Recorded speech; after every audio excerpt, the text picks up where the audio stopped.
What is a story? Why have some of the storytelling patterns or narrative structures that have existed for so long stuck around up until today? Why are they still relevant? And how long will they continue to be relevant for? In this episode, we go from the Epic of Gilgamesh to Naruto through the lens of Stewart Brand's pace layering diagram. And we discuss the significance of, what that diagram really means and what it's saying about the speed of certain layers. Vin shows me what a Neo Geo is, and we discuss some of the games that we played growing up, how they impacted us, and why we found them so fun and cool. We talk about the difference between games that you play for skill expression, how difficult they are, and the games that you play for immersion, world building, storytelling. The last bit of the conversation is kind of just an open, honest riff about, how we're both feeling about the world as it progresses and develops. With technology evolving, some of the questions we have are, what are the new unknowns? What is the value of going somewhere, processing it for yourself, and developing your own understanding? What is the value of direct experience? Where are the new ceilings? What are the new thresholds for humankind? This is a very honest conversation with my best friend and mentor, Internet Vin. He is an artist and writer, a deep, deep systems thinker, and most importantly, he is the most curious man on earth. This is The Other Stuff, episode 31. Thank you for everything.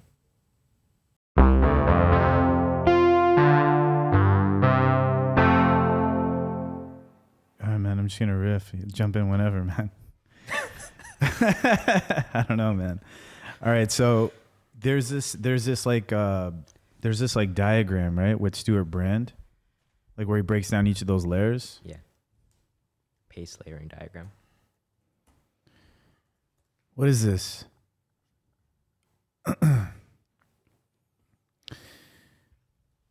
Nature, culture, governance, infrastructure, commerce. Can you ask an LLM like what this is? Like fundamentally? What what is it fundamentally about?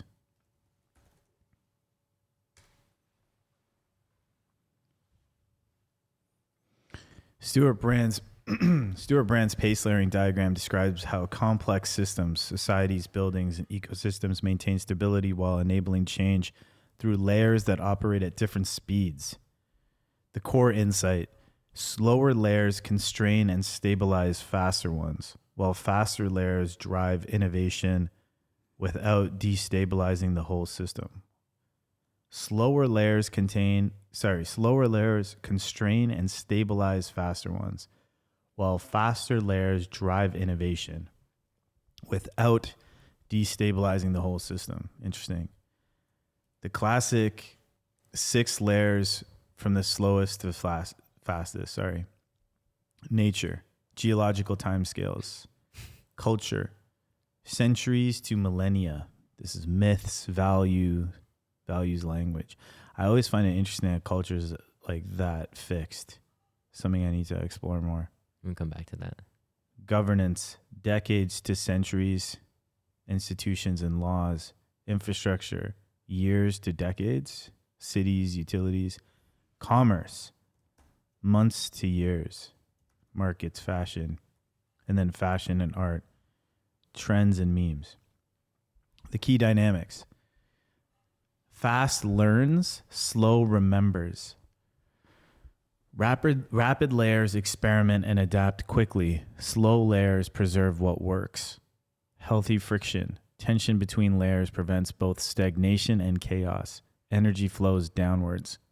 Innovation in fast layers gradually filters down and reshapes slower ones. The constraints flow upwards. Slow layers provide context and limits for faster experimentation. It's fundamentally about how systems balance continuity and change, why you can reinvent your wardrobe weekly, but shouldn't rebuild cities or rewrite constitutions at the same pace. The diagram explains resilience through temporal differentiation rather than spatial separation, particularly relevant to your infrastructure building work. This is, I guess, Tommy's account. No, it's not. It's actually mine. Whoa, damn, come that's on, crazy, man. Robbie. I don't know. What? It has some context. That's messed up. Pace layering bro. suggests that narrative and cultural layer work, where you operate, moves slower than commerce, but faster than deep institutional change, positioning it as a translation mechanism between market activity and lasting cultural governance structures. It's interesting. I wonder, the thing about this is, like, I wonder if there was a way to validate that. I think I'm too dumb. Like, nature being slow moving, yeah. Culture, I don't know why. I find that one difficult to accept, that it's like moving slow, but maybe it does, and maybe my perception of what culture is actually grouped into fashion. It's definitions, right? It's like your definition of culture, what this guy's definition of culture is. Yeah. But he's saying like this LLM gives a definition, which is that it's, if you go up, Robbie, it's like values. So culture is Myths, values, language. yeah, exactly. Myths, values, and language. And it makes sense. Like if you're going to break it down like that, like right now I'm using the English language. If that's, if Culture. that's like on culture, then it's not like some new language is going to like emerge all of a sudden. Some new fundamental language. Values is interesting. I guess like it makes sense. I'm willing to accept it. It's just, if values is like a slow moving force like that, I think that's just like really fascinating to me, because that means that values would, it's just like, that means it's such an influential thing. And it makes me think that I'm not fully aware of the degree to which my own values and my own myths, which I guess you could put under the same category as beliefs, are like influencing my perception of the world. I'm not like fully aware of that, because then if I like grew up in like China or something like that, I would have like a different set of values, different set of beliefs. Ingrained into you, yeah. Yeah, versus like if I grew up in like Japan or something like that, it would also be different. Mm-hmm. In Japan, I think they have like this belief where it's like they believe that inanimate, like other objects can have like more soul. Yeah. And they have a life of their own. They have a life of their own, and so like I read somewhere their like willingness to adopt robotics, like culturally, is probably like higher than other cultures, just because they have that existing propensity. Versus, I don't know, maybe if you live in Toronto or like North America, just kicking robots in the fucking face and shit, you don't care, you know? Yeah. I don't know. Japanese culture, deeply influenced by Shintoism and Buddhism, holds a profound belief that all things, natural and artificial, possess a spirit or a kami. This animistic view fosters respect, gratitude, and a personal connection to inanimate objects, treating them as entities with potential lives rather than just disposable items. Yeah. And so how is like, so there's this other idea of like myths was another thing. And myths are like, for sure that's old, because you've got like these old religious texts that have like myths in them. If that's what you imagine when the word myth comes up, yeah. Yeah, I think of it like if I think about a slow moving myth. Yeah, slow moving. What I think about is like Joseph Campbell. He's like this guy that wrote a book like The Hero with 1,000 Faces and like The Power of Myth. What is a myth? What's the definition of a myth? Yeah, the Epic of Gilgamesh. What is a myth? A traditional story especially concerning the early history of people or explaining some natural or social phenomenon. Yeah, but that's part of it. But isn't like a myth also like structural? It's like a, it's like a, right? it's like a, it's like a structural, it's like a structural thing, no? Yeah. Yes, exactly. The hero's journey typically follow the pattern of unusual birth. So when he's saying like myths are slow moving, is he saying that the core like underlying structure in which we structure like the human emotional experience through some kind of like story is following a pattern that is like slow moving? You know what I mean? Yeah, it could Like be the structure of the myth or the type of myth, the type of myth. Yeah. not the content itself. Yeah. That's why I always get stuck on this culture when I'm like, what is that, you know? But Well, I don't think you get stuck on just the culture one. what do you mean? I don't even know. This is funny because like what, you know what you're saying, like what does Stewart Brand mean by myths? It's funny because like the LLM said myths. But it's cool. The deep narrative patterns and cosmological frameworks that persist across surface level content changes. Yeah, so the architecture, right? Hero's journey architecture, creative destruction cycles, sacrifice redemption patterns, trickster wise elder archetypes. That's just like crazy to me, man. Patterns. The patterns and the idea that this like there would be like this underlying structure that we would process all stories through that would be like difficult to change. It would be difficult for us to like connect to some new kind of structure. If for some reason it's, I know that I feel like that is a real thing, but it's just also like really hard for me to accept that. Why? I just think it's it seems so, it just seems so simple to have that much power. Like oversimplified in a way? You feel like it's like too, it's like minimizing the actual weight of the thing, or? No, I wouldn't. I don't know if it's like minimizing the weight of the thing. I think it's more just like, it's the idea that if you tell a particular story with a particular structure, it's like far more powerful. And the idea that breaking away from those structures would be like a slow moving aspect, like according to Stewart Brand, it'd be like this slow moving aspect. It's just like, damn, is it like really that powerful? And it's like, it's just interesting. There's when you're watching like a movie or something like that, or an anime or whatever, it's like you have like a particular character that wants to do a certain thing. He lost like his family or something, or you know what I mean?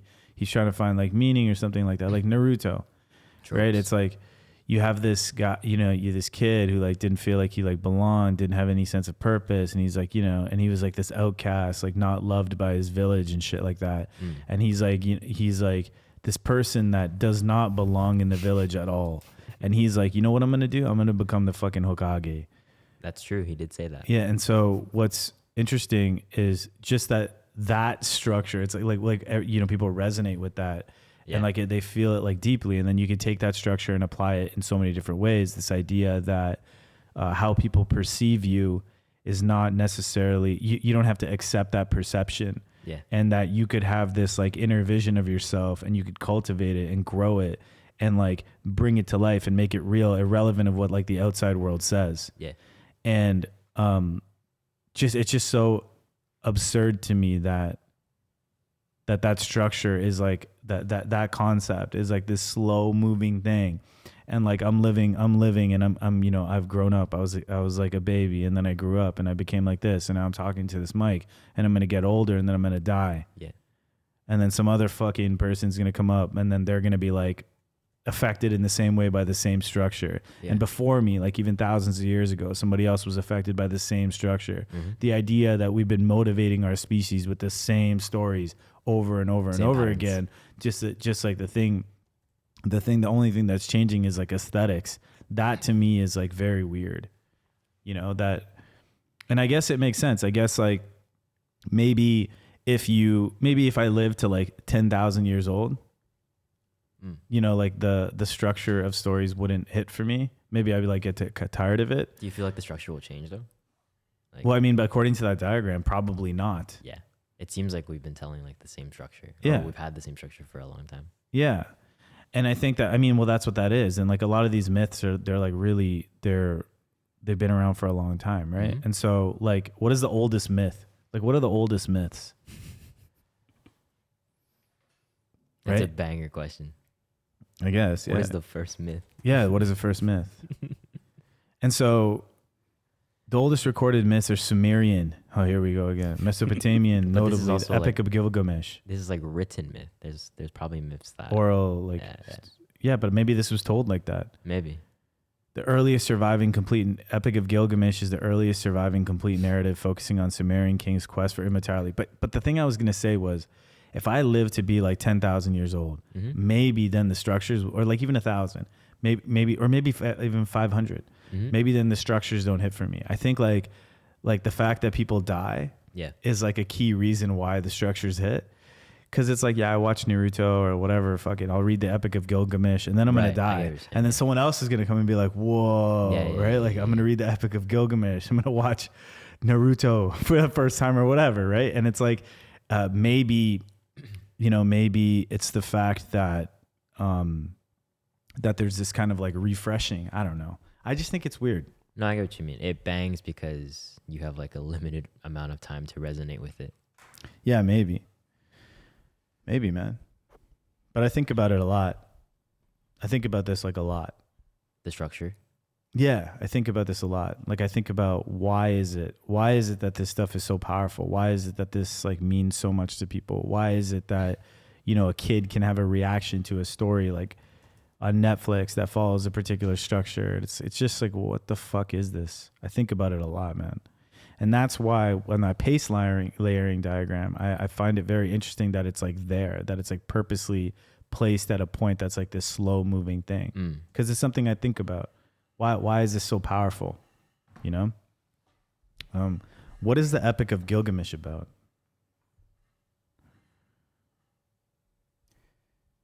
Mesopotamian mythology refers to the myths, religious texts, and other literature that comes from the region of ancient Mesopotamia, which is a historical region of Western Asia. You read this recently, right? The book? Or No. like you looked into it. Yeah. Sorry. I just think it's funny. Like, I just think it's a funny name. Gilgamesh? Yeah, I just think it sounds funny. Like if someone sends me like a long text. And you're like, this This person. motherfucker wrote the Epic of Gilgamesh. How long was the Epic of Gilgamesh? I mean, it looks like it fits on one tablet. Is that the whole thing? I don't know. Apparently this is it. Is it? Oh, it's a 51-page PDF. That's a lot. That's a lot of tablets. And it's like not even fully Tablet ads. tablet. So what is it about?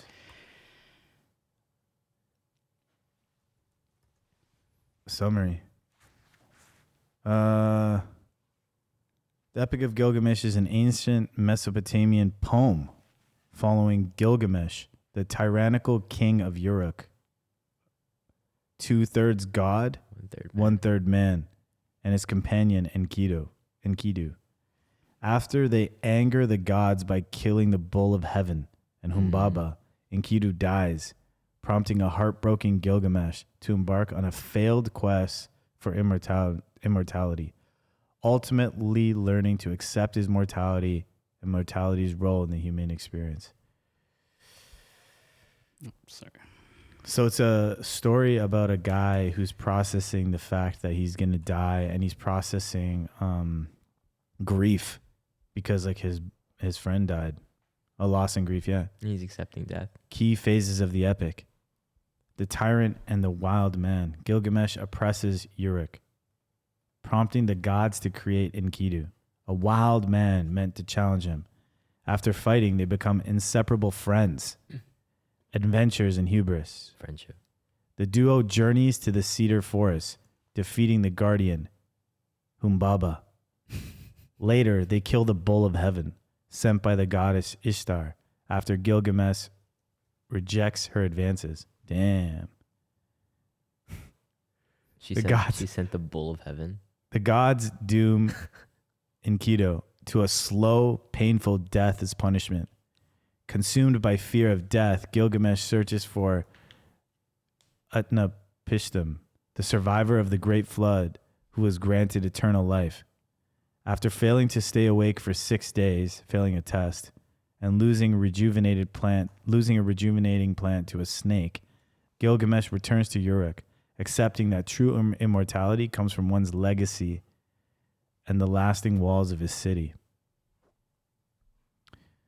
Wow.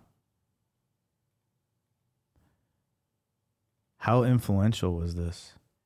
This is when you find out that every fucking thing we've ever liked is just this story over and over again. Well, you can already see it. Even in the way like the Google AI overview provided it. It was like friendship, embarking on a journey, pain, loss, acceptance. Let me see. Look up. Epic of Gilgamesh is profoundly influential as the world's first great work of literature and the foundation archetype for heroic sagas. Yeah. Profoundly influencing later works like the Iliad and the Odyssey, originating in ancient Mesopotamia. Can you find out if this influenced any animes? This is basically Naruto, man. Is it? Basically. No, it's not. It's basically Naruto. Is it though? Naruto is a story of like that's a story of like somebody who tries to become immortal and then he realizes that he's not, or he can't, and then he realizes that legacy matters more. Naruto is more about, what is it? Like in what way is it the same? You haven't finished Naruto. Oh, damn. So is it the same? It's basically the same. It's just told from a different perspective. Interesting. No, I don't want to read this, man. Yeah, there's a lot of like. Wait, common go up. patterns. You said it was similar to other animes. Fate Zero and Fate Stay Night. Berserk. Gilgamesh appeared as a character explicitly drawing on the epic's themes of kingship, mortality, and hubris. Berserk. Makes sense. Guts and Griffith mirror Gilgamesh and Enkidu dynamic. Wild warrior tamed by civilization versus divine inhuman king. Full Metal Alchemist. Makes sense. Brotherhood quest confronting mortality, hubris of seeking immortality. Structural parallels. Trigun. Trigun, sorry. Vash's immortality and gradual humanization through companionship. Cowboy Bebop. What are the of all these animes listed? What are the best ones? Like of these? Probably Berserk I think Bebop or the People love that. animation on that was really good. Interesting. music's Yeah. fire. Yeah, I never fully watched this, but Like you never watched the full anime? I watched it in like scattered episodes.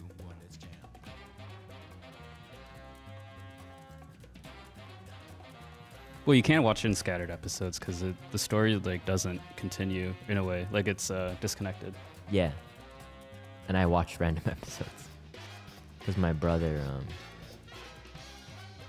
he would download random episodes.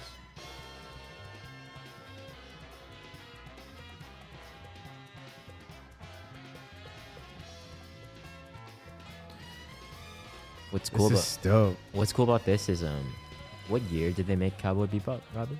Let's see.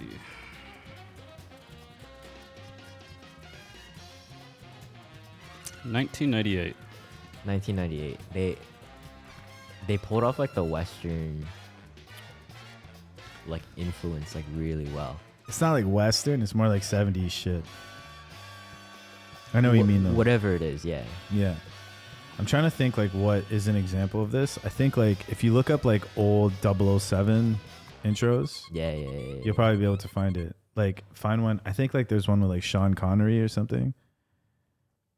Sean. Maybe I'm wrong about that. What's this? Every James Bond, yeah. 1962. The evolution of all gun barrels. Oh, it's the gun barrels. Fuck that. Get out of Oh, here. my bad. It's got to be like the intro. Yeah, like Casino this is Daniel Royale. Craig, I mean, though. but that's like newer. Yeah. Go down. It's got to be like some old one, This man. vibe of like fast. Every James Bond gun barrel. No. Video game opening. No. Is it not Gun Barrel we want? No. You go to like Sean Connery or something. I don't know what the style is called. There's like a name for it though, but you'd have to type in 007 intro. vignettes. I don't know, man. I don't know if it's this guy. Fast paced. Maybe it's not this. Yeah, you're right. This song is so good, man. This shit fucking bangs, man. This song? I don't think I've watched a single James Bond movie. No? Nah. I don't think I have either. Did you play GoldenEye? Yeah. Was that good? Oh, pull it up. No, GoldenEye the game. N64. It's a video. Because this is based off of right? Correct me Well, if I'm wrong. so 007's like a secret agent. Playing Yeah, yeah. N64, there's a pretty good chance you play GoldenEye. Back in the day, this was one of my So favorite GoldenEye was the name of and a big part of the that was how movie? unreal Mm. it felt when it first happened. like 007's agent. I seriously And then, can't like, stress enough how Every wild time it they was release a movie, it's to like world to suddenly being drawn 007 GoldenEye. Okay. 007 alongside Casino that Royale. Something, memorized yeah. this app. So But GoldenEye why it looks so clean? was Remake on Xbox. It actually one of seems the pretty true to games. original game, And this game was just with like updated visuals, everything. which is awesome. Why was it everything? It was everything because I think it was one of the first multiplayer first-person shooters. Like it was. Oh, it was multiplayer? Yeah, it was multiplayer, and so you would play with a screen that was split in four. Mm. And so it wasn't just that it was like a fun game. I didn't really like this game, to be honest, because I kind of sucked at it, and I thought the controls were super dumb. Skill issue. But yeah, because you had to play with a controller, Mm. which I don't like playing first-person shooters with a controller. Mm. But for a lot of people, this was the first ever first-person shooter they played multiplayer, Nice. and it might have been the first multiplayer first-person shooter ever. Really? Actually, I think so. You can look it up. No way. Maybe like Quake or something. I don't know. Oh, Maybe fuck. days. What, can we watch a video of that? However, Doom is widely credited with popularizing the genre. Yeah. So this is 87. Yeah. So maybe like Doom and like Quake and stuff like that was like a lot of people's first multiplayer experience. I feel like that's where the mechanics got refined too. Yeah, for sure. But for most people, because they weren't playing games on their computer, a lot of people were playing games on like console. That was the dominant experience for like most people. Okay. And so you have N64, and then when they released this GoldenEye thing, and it was like a multiplayer thing, that was a lot of people's first experiences with first-person shooter multiplayer. id Software. This game's really good, and id Software is like pretty awesome because It that's always like comes up in all of our conversations, or a lot of our conversations. yeah, because I think like it was a small team. You have John Carmack, you have what was his name? Roberto Romero. Yeah. Who was like the art director. I might have got his name wrong, Robbie. But he was like the art director, and then John Carmack was like this engineer, and it was like this small company making these like insane games and like really pushing computers to the limit to make this stuff. And just like shifting so much of like culture. And also I think because like at the time, like the platform of like making games on the computer was like this unregulated space, they could push things so much further. Yeah, they were having a lot of fun making the game. You can tell. A lot of fun making the game, but also just like the gore and the shit that they're willing to do. Like if you turn up the volume a little bit, you can like it's hard to hear, but there's like this driving.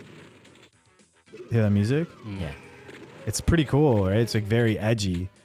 And you think about like when this game came out, like when this game came out, it was like this is before GoldenEye, Yeah. right? I think, Robbie.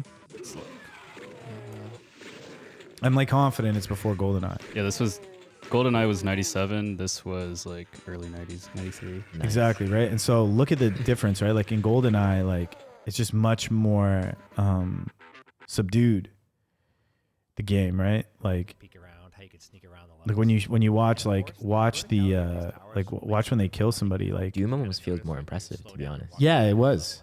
Yeah. It was like so much more refined.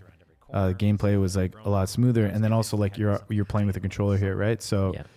this game was a lot of fun, but it's like, I remember I used to try to you know, run my you're playing with a controller, so the movement's going to be a little bit more janky. That turned you off from it a little bit. The controller aspect. Yeah, but the interesting thing is when you would play with Doom, you wouldn't play with a mouse. Well, what did you controller too? No, it was only keyboard. Oh. Yeah. Wait, how did you Like if you watch this gameplay here for a sec, let's watch this.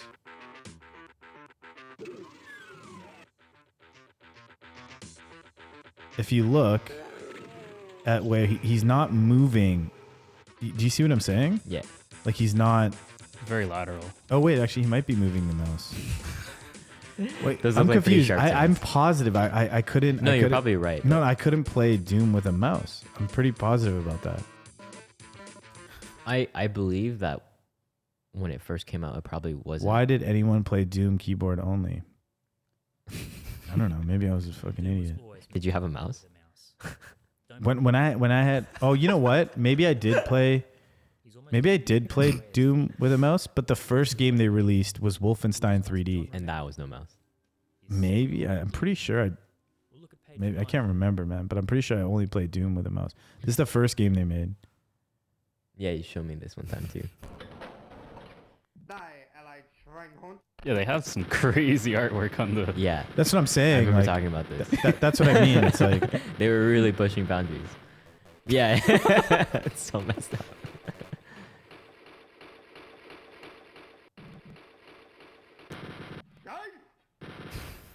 Oh my Have you seen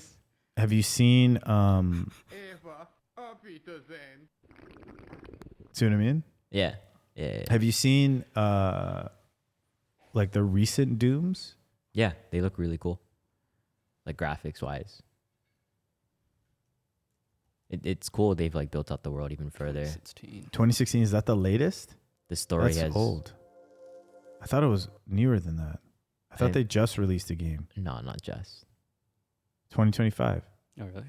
Doom Dark Ages official trailer. Is that real? Oh, yeah, wow. I remember seeing one clip on Twitter. Of this game? Yeah, and they were doing something really cool. Welcome to Doom Yeah, yeah. Ages on PC. Huge. Bethesda very kindly invited me to Huge check out the upgrade. game early. I've been playing it for a couple hours It's already. crazy because it's actually kind of the same thing. Yeah, it's still Like they a got so much shit right. shooter slasher. Green. Finish. Nice. And then this is the new dynamic they added. This like idea of Okay, like that's the first time you I've could seen just that. Pulled his heart in this out, game maximum specifically that you could spike just like calorie go increase. jump in and Nice. like fight this Oh. person like that. There's all sorts of different things you can do with the. This is an combat in open this. world version, right, of the game? They said that like in Doom Eternal you were a I fighter don't jet. know. It doesn't In matter. this, You're more like an iron tank. But it seems like There's it. like a skull there. I'm basically But this is what trips me about that Stewart Brand pace layering thing. Yeah, Because I'm just like, well, if that's slow moving, then even that like that thing's influencing this game. Yeah. You know what I mean? It's like Well, everything. it is. squishy bit. 'Cause I know, yeah. It just bothers me. Come here. Or just like it's just like, damn, what a limitation. Yeah. But this is like amazing. Come on. I don't know if I see it as a limitation. Yeah. Just a reality, I guess. No, not even just the reality. I don't. Some part of me feels like it's cool. I think it's cool too. I just think it's weird. Nice, lots of armor. Yeah. Love that. I think I get why So you we think it's read weird. barrels. There's a Like, helmet how is there. it that we haven't come up with new structures? I don't even know. Yeah, when I you think about it a lot though, man. Shoot the barrels. It's like one of get the stunned for a little bit. I think about it a lot. Not all Yeah, bad but guys. this game is Not also all. Naruto. Is it? Yeah, bro. Heretics. What is the story of Doom? Isn't it I don't even know what the story of Doom is, but I know it's Yeah. Naruto. I don't know, man. Let's look it up. An unnamed space marine fighting demonic hordes unleashed by the Union Aerospace Corporation on Mars and in hell. Super Naruto. Starting as a Marine exiled to Mars for assaulting his superior, he becomes a relentless immortal force, tearing through demons in the original 1993 game, 2016 reboot, and Doom Eternal to stop the destruction of humanity. Okay, so this is a classic story.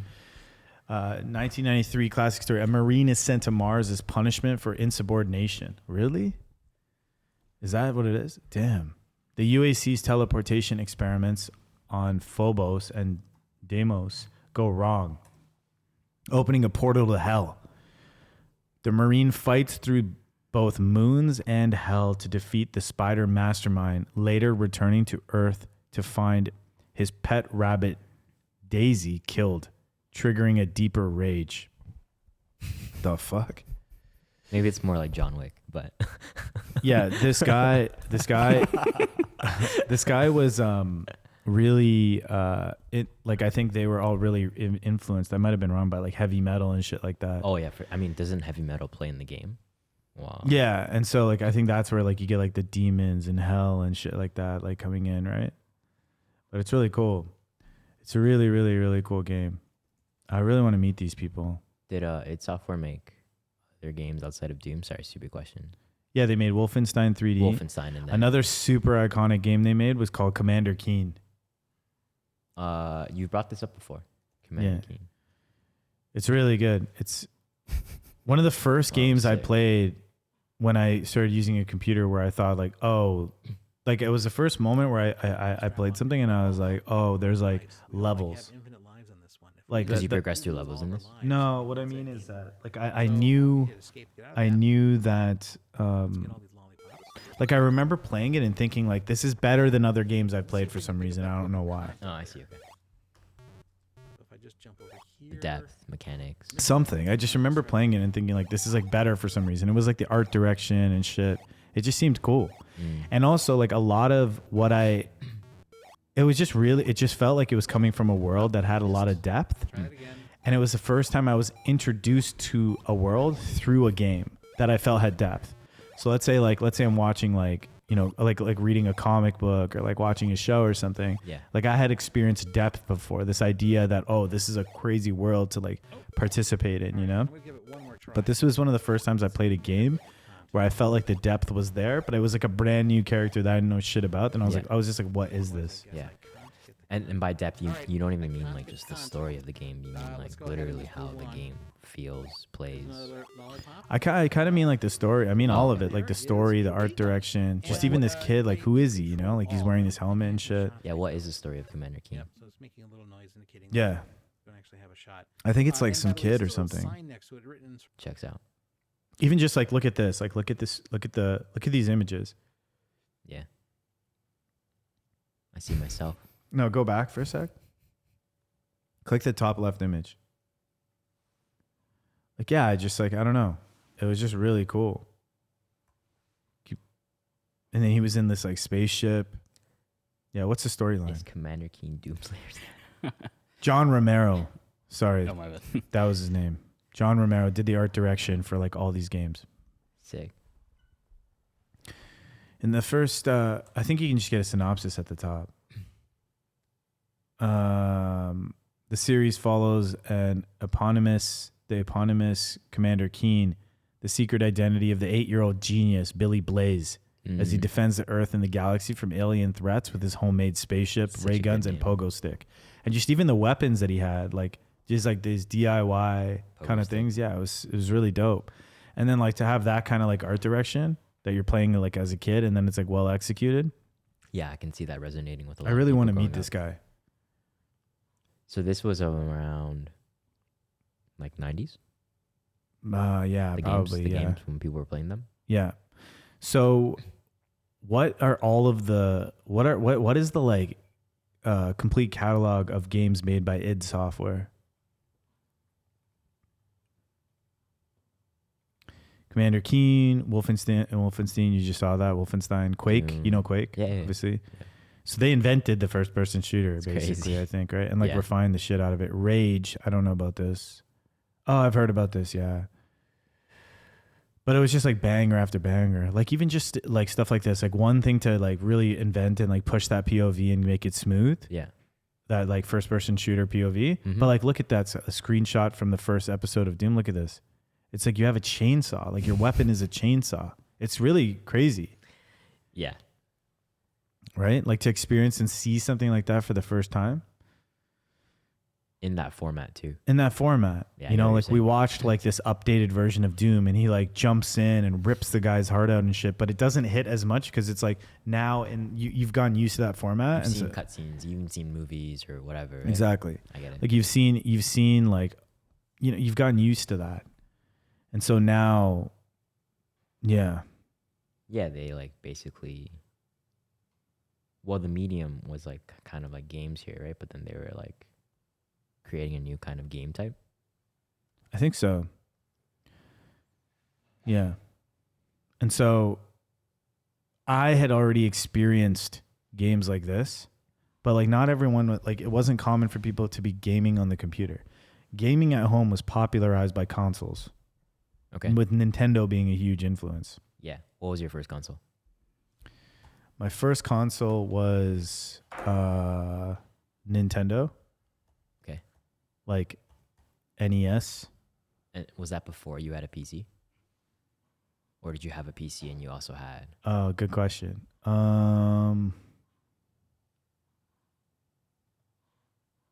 I might have got a PC like pretty soon after this, or Okay. like pretty or around the same time, but it was not common. No. Like it was not common. Like the amount I was using a computer was not common, Yeah. and the yeah. amount I was exposed to a computer. That's the reason why I asked. I'm like, are you being Yeah. exposed to both of them at the same time, or was it like? I was kind of like pretty much almost at the same time, but Okay. like yeah, same time. Oh, then your world must have felt like it was like Yeah, but here's crazy. here's the thing. So then you get like Super Nintendo, right? So check the release date of something called Neo Geo, NEOGEO. Yeah, this was like a thing that this was a thing This that looks sick. 1990. Okay, so now check the release date of NES.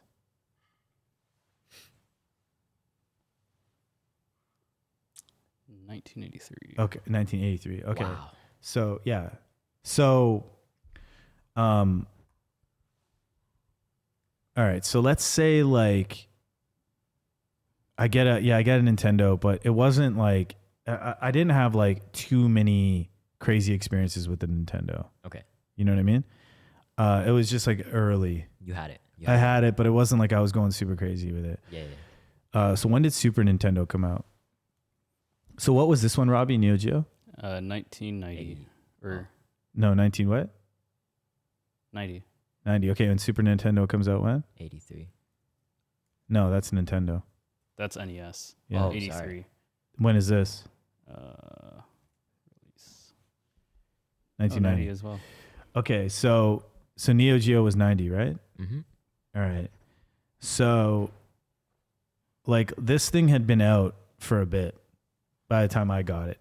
Okay. You know? It's been out for like a couple of years by the time I got one. And obviously this thing was like amazing. I played this a lot more than I played Nintendo. Mm-hmm. And I found like the graphics were better and everything. Nice. And so everyone around me, all the people that I knew, they were like moving through a Nintendo based view of gaming. Yeah. Okay. I get what you're Right? saying. Yeah. So like, it's not like they're playing Sony PlayStation. There's nothing like that. There's only Nintendo. There's only Nintendo. Gotcha. And it's like defining the form factor. And it's like, that's what people are experiencing People are probably associating it with games. with games. And so that's why when you have like GoldenEye, that's why that was a lot of people's first person shooter experience, right? Because it's like, that's what they think of gaming. Yeah. At the same time that that's happening, I'm playing games on the computer. So I'm having a parallel experience with certain games that none of my friends really are having. Some people are, but like not the majority of them. Yeah. Like there was a small number of people that were very small number of people that were also playing games on computers. Yeah. And they weren't kids, they were adults, Mm-hmm. right? Like, so it was very, very, very few kids. Do you remember what was the first game you played on a computer? Yeah. Like some asteroid game. And then Okay. another banger game was Prince of Persia. But like before we get to that, Yeah. then so that's like this I have this parallel experience with the computers. Yeah. But then something fucking crazy thing happened. Some crazy shit. So you have to understand, every kid's perception of games is influenced by the Nintendo. Mm-hmm. So think about that, right? It's like that's what they think gaming is. Yeah. Then my dad, I don't know where he got this thing from. I think his dad, my dad and his brother got it somehow. They got a fucking Neo Geo. Okay, I didn't even know what this thing was. I didn't understand it. Even like I had to like look back and like figure out what this was. So it was this other system from Japan. Okay. That's it. That's what I had. First image. It looks really First cool. image. That's what I had. Look at the size of the controller, man. Yeah, you would put that on your lap, right? Like that's Yeah, how well, big I it would is. play on the floor, Oh. right? Can you get a look at the game? Like kicking your legs and shit. Look at the size of the game. Look at the size of the game. So That's something so that low. would happen, yeah, look at the size. It's huge, dude. Okay, yo, so something That's something that would happen is sometimes you would have to blow the game. Yeah, in the cartridge, right? Yeah, because I don't know, maybe see. there's dust. I don't know if that shit actually even works, by the way. I think if it you was wanna check. placebo. Something. It's like the game didn't work, so you go like, yeah. And then you put it in, right? Thanks for not doing So like, first of all, no one I knew knew what this was. And it was in my house. No one I knew what it was. You had power. I didn't even know what the fuck it was. Mm-hmm. Right? And so people would come to my house and they would see this. And you have to understand, they have like a definition of gaming and then they see this thing. Yeah. They're like, what the fuck? And like, if the game didn't work, we would just do the same thing. Yeah. So my friends would be there and we'd be like, it's like, you know what I mean? You have to like stop in the middle and then take another breath and then blow the thing. Yeah. Because the cartridge was so big. And so check this out. So look at something that gives you the graphics of like Super Nintendo. Like find a game. Like let's say like Super Mario. From like the 90s. Yeah, like let's like get the graphics. Like let's see the graphics. Whatever. Yeah, sure. So it's like pretty clean. It's nice. Yep. Like compared to Nintendo. This game is amazing, obviously, right? Mhm. The gameplay is like fantastic. Sound design's excellent. Responsive. Like the yeah. Have you played this? No, but I've seen. It's really fun. It's really, really good. And I remember playing it as a kid Yeah. and thinking like, wow, this is so much more refined. The cape and shit, he can fly. So now look up Neo Geo Super Spy. So at the same time, these games, right? You're playing this. I was playing this. Like friends would come over to my house and they'd be like, I've seen this. this game was crazy. Yeah. It was insane, man. Yeah. It's funny too because you can see how they're working with like this constraint of like. Look at this. So people are playing like Super Nintendo and I'm just like dodging knives and fucking there's pistols and shit. Damn, wait, what year is Super Spy? 1990. I got it Oh, later wow. though. I got it later. Like I was behind. So this was released in Japan. And I was like later. I was a couple years later or something. Somehow my No, that's parents got interesting. this. There was another game on Neo Geo. It was a baseball game, if you can find it. This was probably my favorite game. No. Yeah, right there. Baseball Stars. This looks fire. It's Oh my this was God. probably my favorite game. Also, that intro looks so sick. Yeah. Wow. This is really good. Listen to the audio. Yeah. It's so nice. Yeah, so this game, this was everything to me, man. This game was everything to me. And so what would happen is like you have like so like SNK was making what do you call it? Like arcade games. And so this was them porting over their arcade This games. looks like an arcade game, yeah. Yeah, it looks like an arcade game. that So kinda cool. actually go to Baseball Stars 1. Not to just like make it not as cool, but I think this is what I actually paid. No, I didn't play it. Let me Baseball see. Stars Professional. Let me see. Go to the middle. No. Baseball Stars 2. Let's just go with that. So, this was it. So another interesting thing about this is, again, this game was like crazy fun. Like so fun. What's the feedback? Like, are you just trying to hit the ball here? Yeah, and then like the guys pitching and stuff, and then like there's like home run competitions, and like you got to catch it. And It seems like you can move your character. Yeah, you can forward, move. backward. the That's- batter. Yeah, the batter. Yeah, the batter. But then you're also fielding, Oh, and then you're deciding whether you're going to steal bases and stuff like that. There's like you're controlling the positions. oh, you're straight up playing baseball. Yeah. So what was like that pitcher's deciding the kind of pitch he wants to throw and stuff like that, and like this art direction's like really cool. Oh, you're playing against another person. Yeah. So what happened is I thought it was a bot. so the other thing that happened is so with this game we have this system and we have this game, and my cousin would come over, my older cousin, and it's funny because you can't play Neo Geo anywhere else. We don't even really know what it is. Yeah. It's like this system from Japan that no one else has around us. We have this game that no one knows what it is. And me and him got really good at this game. And it was super fucking competitive between us. Like how good? How do you know you were good? We were good, man. Like I think if I run it now, I'd still be good. We were good, man. Yeah. Like, was there a leaderboard? Or No. Were no. you two just like We competitive? were, we were just very competitive with each other. And it was like we would boot up this game and it'd be like, all right, let's go. I think we And- gotta run this game. Yeah, and it was it's so fun. So fun playing this game, man. And then the one day the Neo Geo was gone. Wait, what? Yeah. What happened? I don't know what happened to it. I should find out. The one day it was gone. I don't even remember. Oh, like you straight up woke up and like it wasn't in the house anymore? I think so. Something like that.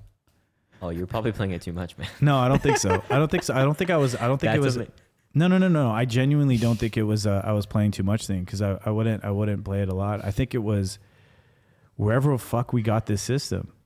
Wherever we got it, like I don't know where they got this system from. Maybe they sold it. I don't know. You ever asked your parents? No. Yeah. How much is a Neo Geo right now? Should we buy one? An SNK, is that just Sega?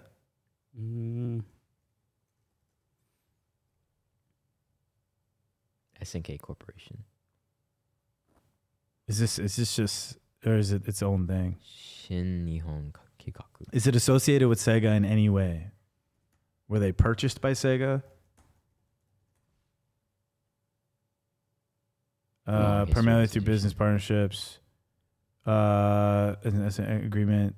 Many Neo Geo arcade games came to the Sega Saturn. Maybe that's what I'm thinking about. Okay. What were we just gonna look up? Or if we can buy this. Oh yeah. How yeah. much does it cost? Yeah, how much is it? That's eBay though, right? 400. Ooh, Yeah. that's not bad. That's a lot of money, man. I mean, what's that new Steam console coming out for? Steam Machine? Yeah.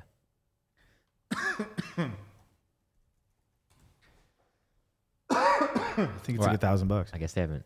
Have they Excuse me. have they confirmed? Yeah, they How's have. that They cost? released the price. Oh. I think that was a leak. Oh. He said it so confidently. But wait, I how believed much it. is the Neo Geo? Well, on eBay, it depends was on- like, yeah. the seller? How much is it? There was one for 400. There was one for 800. Like, is there one on Craigslist? Like, if I wanted to buy one in, or Kijiji or whatever, if I wanted to buy one in Toronto. Facebook Marketplace. So I guess they made a Pockets. Super Pocket. That'd be a cool thing to have. Super Pocket? The Neo Geo Super Pocket. Is it like a handheld version? How much is this thing? Robbie, how much is a Neo Geo if we want to buy one? It's definitely not on Amazon. No. It's just eBay, I guess, right? How much is it? 409, 88, 13 watching, pre-owned, 13 watching. 949. Only one left. You're gonna miss your chance. Man. Why is that one $400? As is, parts Oh. only. New listing. Okay, so it's about like $900. Yeah, it's definitely broken. Yeah, so it's like $900 for that system. I think that's a pretty good investment. For this? Yeah, because then Really? what you're really getting is like you're purchasing like nostalgia. Yeah.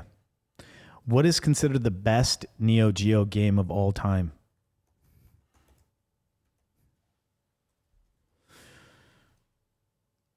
retro game. Is there anything that you Metal Slug. I played a little bit of Metal Slug. you know it? Yeah. I never heard of it. Really? Mm-hmm. Sorry, you're asking me a question before. What do you mean? I never heard of it. No, you were saying something before I brought up Metal Slug. Oh, this thing. I've seen this. This is awesome. Yeah. 2D platformer. You go around, you shoot stuff. The feedback was really good. This became a PC game, right? Yeah, I played it on PC. I never played it on. But this is what I'm saying. Like, this game is amazing, right? Yeah. And, this downward shooting thing. I don't remember this. Okay, so this is what I mean, though. Like, at that, like, they were so ahead, you know? Yeah. Like this was, like, so much better. It But, like, it still looks really good. it still looks really good. And then again, it's like that Commander Keen thing I was saying, right? Where it's like, for some, like, even like the little things, like where he's like, see how he's like Crouching, lying on the floor. Yeah. yeah, it's just like the little subtle animations. It makes it a huge difference for some reason. No, it's really smooth. It's actually, this game is actually amazing. Like, if you look at the smoke, Yeah. and that's what I mean, like having access to this system. While other people were playing Super Mario on. Yeah, and to be honest, just having their first kind of like gaming experiences, I guess, in that format. Mm. There's this other game that reminds me of called Samurai Showdown. This was, Sounds really familiar. you've probably seen it. Yeah, this was like SNK's like probably like its most iconic game. Fighting game? Yeah, like probably its most iconic game. And so there's this guy, maybe you've used him, that Samurai. I don't know if you've seen him before, but that was like their Ryu of this game. It's basically Naruto. Yeah, maybe. And yeah. Crazy. Yeah, I forgot what his name was. But this was like their main character in that game. And I would always pick him. Harumaru. I would play this game a lot when Oh, I would yeah? go to an arcade. This was like what I would gravitate towards. These games do have like an arcade aesthetic to them. Like the art style and then like This was straight up an arcade game. yeah, okay. that It, makes like it sense. was, yeah. Seems like there's a bit of even the baseball game. All of them, yeah, they're all arcade games. Yeah, that but then like makes sense. repurposed for playing at home. Which Street- is what the Street Neo Hoop? Geo. Which is what the Neo Geo was doing, right? It was like basically Yeah, the weird thing about it is that so was the Nintendo in a way. oh yeah? Like everyone would game. I mean, like this is before this is like before I was born, but like everyone would play games in like an arcade, Mm-hmm. and like that's how you would play. This shit is crazy, man. This looks really good. No, it's just crazy because like this is just fucking NBA Streets. Do you know that game? Or like NBA Jam. Yeah. Like look up NBA Jam. This game, have you seen this? This is amazing. This is one of the funnest games. No, I haven't seen it. Wow. It's the same thing. So the crazy thing about this was when you got 3 buckets in a row, your character went on fire. Yeah. And the fucking every time you touched it, the basketball would be on fire, the net would be on fire. Did you have Go to it? NBA Jam on fire or something? Was it just a visual? You would love this game. Was it just a visual upgrade or did Yeah, you, yeah. No. Like you could then you Oh, could it just does hit have shots from shots. anywhere. Oh, like full court? No, that's the newer version though. Definitely looks newer. Go up. Like I think the first video had it. Oh, this is 90s. Okay. Doesn't look Is nice. that legit? No, this is Yeah, newer. definitely This is not. newer. The first video you had it. I did it. Oh, is that not? No, that looks new. Oh yeah. I think like Add the year maybe? on fire. You can probably find it if you scan it. Yeah. Like meaning like if you Yeah, just yeah, go to yeah. that. Let's find it. Anyways, see how the character's like shoes are red or whatever. Mm-hmm. So there was like turbo, right? Okay. And then you could dunk. That was another crazy thing about the game is like these dunks were insane. The dunks were crazy. Like the animations. Yeah, but then like when you get on fire, you can do like crazy dunks where you're like flying through there. Look up NBA Jam 1990 or whatever dunks. Could you control the dunk you did or was it just random every time you dunked? Oh, and then another thing was Michael Jordan was not in the game. Michael Jordan. I think like he didn't managed- agree. He's like, I don't want to be in this game. Damn. Could you control the dunks? I think so. You could do, and then alley oops were a big thing. Look at this, boom. good. So like it's on fire. See how the net's like thing? Yeah. It's like it's actually a really fun. Look at that, dude. She breaks the glass and shit. It's actually so fun, man. This game is so fun. That's insane. This game's really, look at that, boom. This reminds me of And just like dunking on someone like that, it's so gratifying. Look at this. And like there's that like smoke that comes up. Look at that. He's just jumping from so far too. This is kind of like, Look at this. And when you get on fire like that, it's like you have so much powerful. Sorry, Tommy, you were saying. no, you're good. I was just saying this reminds me. This is actually a sidebar. So it reminds me of that game you showed us recently. With the rappers. Oh, yeah. The rapper street. What was that fight. called again? Def Jam something. Def. DEF. Def Jam fight. Fight for New York, yeah. It's crazy. Oh, this is the full game. This is just a straight playthrough of the whole game. Well, this is what I played last time we talked about it. This is the video I played. Yeah. That's like you make your own character. Yeah, I know this is What like, system was this for? Yeah. PlayStation? PC? No. Well, he's playing it on PC. Oh, yeah. But yeah. But PlayStation 2, Xbox, Nintendo, GameCube. Yeah, so obviously aesthetics and like gameplay is like mad updated, but there's a similar vibe to the basketball game you were just showing in the sense that they're down a lead into like Oh, yeah, the absurdity of it or something. yeah, and they're using real people too, right? Yeah, in the NBA Jam, yeah. Yeah. I heard you were thirsty. And he just fucking throws him into the fence. Yeah, I think about this every other day now. Ever since This you game? showed Ever ever since si- you showed ever us. Why? since What you do you showed like us. about it? I think it's just funny and cool. The cutscenes they look good. Also, it's a unique take on a fighting game because usually fighting games are on like that 2D POV. Mm.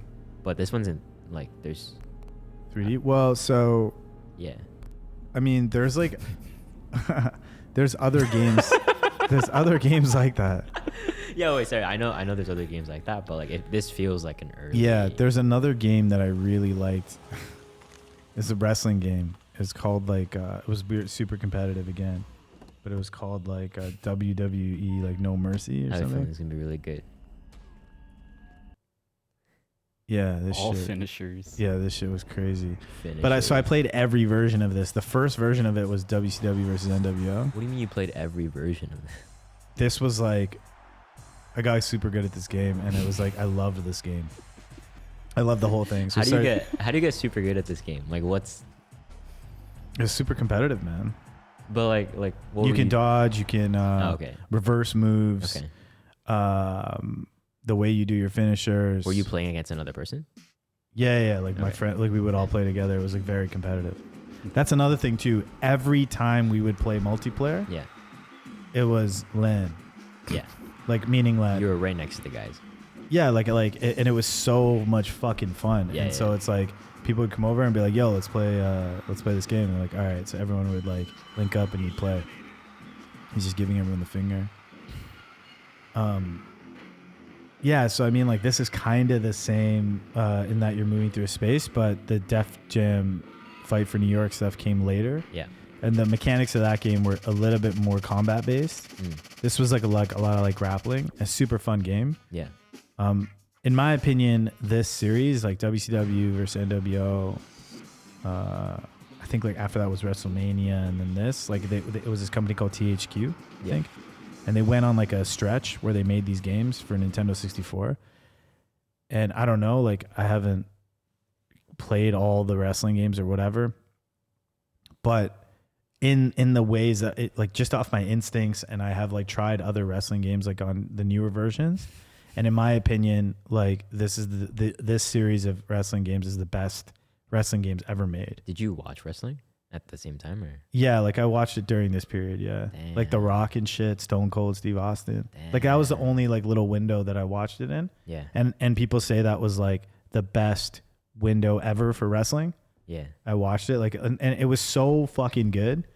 It was so good and so iconic that it was like, it wasn't just me watching it. Yeah. It was like everybody, all the people at school were watching it, and it was very much influencing like the school's like culture and like what were the memes and the jokes and shit we were saying. Yeah. And so it was kind of like almost like an anime, right? So, yeah. But after that, Yeah. I never watched again. Yeah. So I'm kind of curious about this because I never got into wrestling culture, but I could see like even people I grew up with were like really into it and stuff. Yeah. But I never understood how they could get over like the fact that some of it was like super Fake. fake, Yeah. for a lack of a better way of explaining it. I think it's just like the storylines are so good. What were the storylines? That's what I'm Um, really curious about. I don't know, man. It's so there's so much depth, Like, man. what was like a banger fight or highlight moment? No, this stuff's too new. Like for me, it would have to be like, yeah, like that Austin versus McMahon. That shit was cool. Then like NWO was cool. I don't know, man. It was just that time. The storyline. There's so many little moments. Like the storylines were really good. Okay. It's just really, really. They're really good at storytelling. So it's just if you're paying attention and you were a part of the world, it was banging. Yeah, I'm trying to think of an example. It's like, okay, so let's say you're like trying to, say you're watching an anime, Yeah. right? And it's like, let's say you're watching like Naruto or something, and It's a pretty good one. Yeah. it's like, you're watching it, and it's like a simple story. Like if you said, "Hey, what's Naruto about?" It's about a kid who doesn't feel like he belongs in his village. He has this incredible power within him. He doesn't feel like he's like worth anything, but he through a very difficult process starts to realize that he does have value, and then he finds a sense of purpose in trying to like evolve and be Yeah. a better person. Yeah, like Gilgamesh. Yeah, and become like a Hokage, right? Mm-hmm. Okay. So that's a story, right? Like more simply, you could say it's a story of a boy who felt like he didn't belong, it's a story of a boy who was outcast from his village, becoming the leader of his village, in the simplest form, right? Yep. Okay. So now you compare that to like some other anime, Mm-hmm. right? Let's say like I'm watching like My Hero Academia right now, right? Yeah. So is that what it's called? pretty Or it's good. just Yeah, Hero Academia? I don't know, it's called My Hero. It's No, called My My Hero Hero. My Academia. Hero. Oh, is it? Yeah, whatever. So I'm watching that one right now. Nice. And it's like the same story basically, right? Yeah, It's yeah. like the story of a boy who's like doesn't have like a power, and he's like trying, and now he gets it, and he's Trying like, to find meaning. and he's trying to find meaning, whatever. And then I guess like what's Berserk about? I haven't watched it yet. Just super simply. It's about a guy like getting revenge at a high level. Okay, it's about a guy getting revenge, right? Okay, so at the highest level, it's like, it's a story about a guy getting revenge. Mhm. Naruto is a story about a boy who is an outcast in his village and becomes a leader of the village. Mm-hmm. At the highest level, right? That doesn't really reveal anything Yeah. about the story. Meaning, like, that's not why it's good. It's not good. It's not good like just because it's an anime. No. It's good because it's like when you watch it, there's so many little moments, so many little things that happen that give it like detail. It and resonates. and also it's also how you compare one anime to another, Mm-hmm. right? Meaning like you could have two animes, which is like a similar story, like the My Hero Academia and Naruto, similar stories. Yeah, I understand. But like the experience of watching it is very different. Yeah. It's the same shit with this like WWE thing Right. or wrestling or whatever. It's like at the highest level. I don't really like the new stuff, but what I saw Mm. at the highest level, it's like, how do you explain that? It's like a story of like, Yeah. there's so many different I like understand what lines. you're Yeah, saying, it's the actual experiencing of it Yeah. and seeing all the little turns Yeah. that make it very, very And compelling. it was happening in real time too, right? In the sense of like they would like say a fight is happening on this Yeah, it's day like at this live, time, right? And like you people would- are reacting. then you're And waiting. you're like, holy shit, you Yeah, I know? And get it's it. like, and it has those same, imagine watching an anime in real life with a crowd. Right? And so there you're I don't like, think there's anything better than that. yeah, you're right. You're like, you see the character in the middle and they're like, oh my God, fuck, holy shit, is this gonna happen? Everyone in the audience knows the storyline. Yeah. And then like it just shifts and people are like, holy shit. You had me at anime, man. Yeah. It's definitely like a top one experience. Yeah. Okay, Yeah. I get it. Storytelling, world building, like. But something- like with like crazy narratives For sure. and like live reactions. yeah, that's more so like what I was curious about. Like, what were some of like, I guess, moments. yeah. So you Like pointed- iconic. Like Yeah. go to like what maybe like look up what's the best story moments in wrestling from the Attitude Era. Attitude Era was. That was like Stone Cold, The Rock. Okay. That's like what I watched. And I didn't really watch after that. And I think as far as I understand, this is considered the pinnacle. This era is considered like the peak of storytelling in wrestling, I think. Yeah, let's go to that like debut of Kane or something. Yeah, I said I've seen some Sure. of the Kane stuff because you guys sent it to me. yeah, so let's watch this. So this is like Undertaker. Yeah. And Who's hold on, like a pause fan, this. who's Pause like a this. fan favorite, right? Or like really popular. Definitely really popular. But okay, let me just say this first. I'm not like a wrestling expert or anything like that. You know what I mean? But I did watch during this time and like I think it's cool. Okay, so like play this. So this guy, okay, wait, go, okay, hold on, go back, pause it. Okay, so let me explain. So this is gonna make sense. So Yeah. Undertaker is this like super popular character, and he's like this underworld guy. He adjusts, like this is like his newer persona or whatever. Like he's like this underworld guy. His finishing move's called the Tombstone. You know what I mean? He like does like a choke slam, and he's like always going like this. Yeah, and stuff yeah, like yeah. that. You know what I mean? Like, right? And like so that's his character, and he like rolls his eyes and shit. Yeah. Like when he's pinning someone. Like if you go to the image, second column. Yeah, right. Like yeah, there. Like he does that shit with his eyes. But that's newer developments. Okay, this is him. Super popular character. Very powerful character. Yep. He is the closest I would think of like an anime reference to this guy would probably be like, who the fuck's the guy in Naruto, Orochimaru? Yeah. I guess like He's that. like a villain. Yeah, he's a Okay, villain, okay, but like, it's not a 1-to-1. Yeah, sure. All right, I so- get what you're saying. Anyways, right? So he's like an underworld underworld kind of guy, right? Underworld kind of guy. Okay, so go. Okay, so now I want you to understand. So you're watching this shit live, right? Yeah. Okay, you're watching this shit live. Orochimaru's in the ring. Yeah. So this is a Hell in the Cell match, which means like there's I don't remember exactly how it works, but there's like a fucking cage. Maybe you have to climb out of it or some shit. Oh, I see. Okay, so start from the beginning. Wait, start from the beginning. So can you turn it up a bit?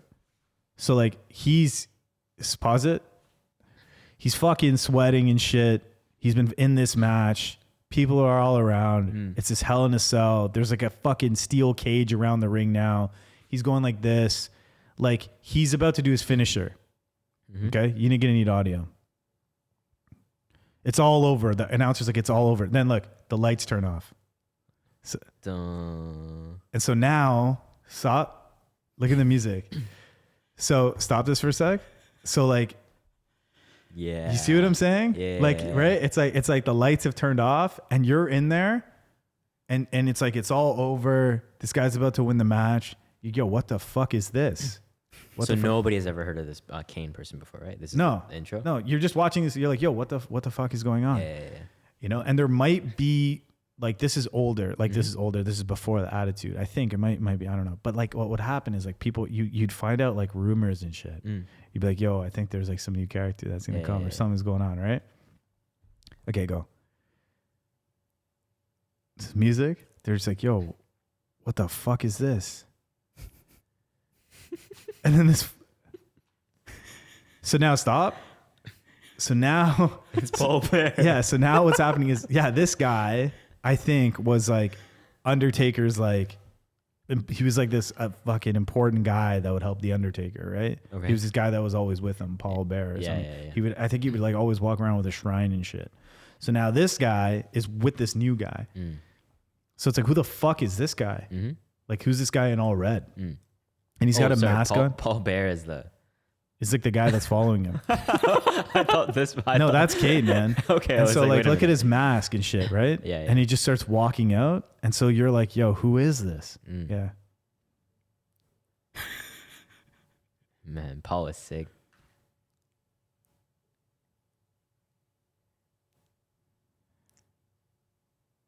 And so he's just he's just like, what? Look at that. He rips the door off.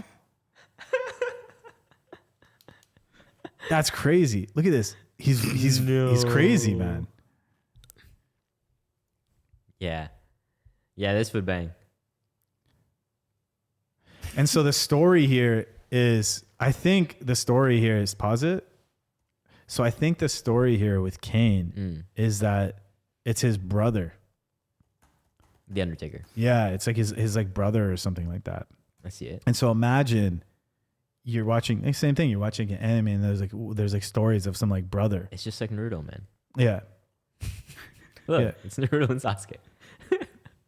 The story of Undertaker and Kane is a decades-long. WWE saga of hatred, betrayal, and brotherly bond built on a dark backstory. Yeah. It's Naruto, bro. They grew up in a funeral home.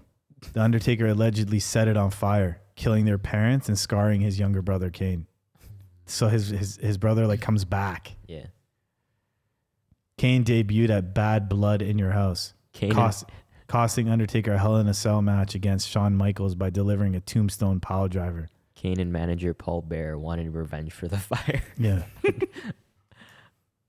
Undertaker initially refused to fight his flesh and blood, but eventually fought him at WrestleMania So then what happens is 14. yeah, so now imagine this, right? Like you have this big guy, he's like the superstar, he's in the Hell in a Cell, he like wins the match, and then Kane comes out, fucking tombstones this guy. And he's realizing it's his brother. And then well he knows it's his brother. Mm. Yeah, there it is. That's the tombstone right there.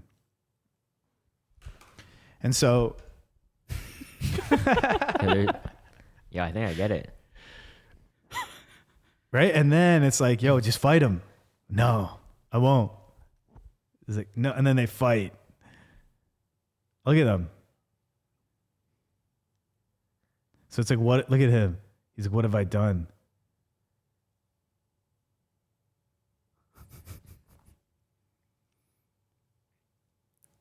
It's like, yo, he can control fire? He's using his move. Look at this. No, that's his move too. Oh, yeah? That's the thing. They gotta have, they're from the same, you know what I mean? All that Yeah. shit matters. Like, Yeah. what's the move? Yeah. I was just So trying now, to so give the pause this for a significance. sec. So it reveals that, oh, of course his finisher would be the same Yeah. because they're brothers. Same blood. You know what I mean? So that's like a reveal, Of course. right? And yeah. They have like the same special abilities. Yeah. It's just like Naruto. Yeah. Yeah. Or like Ryu and Ken. Yeah. Yeah. Yeah. It's just Ryu and Ken. It's just like My Hero Academia. They have like the same quirk. Go, yeah, pause it. Go. So now what happens? Play it. So it's like every little moment here is revealing who is this guy? Like, what is he like? So the audience doesn't know who he is. There's No, been no well, they lore know. Well, they know drops. he's Kane. But there's been no lore drops of like that this guy Maybe, right? but we've definitely learned that he has the same finisher. We've learned that he's now a character. He's definitely a character that's not going to go away. Super interesting. And he just tombstones him and just walks away. Tombstones and walks away.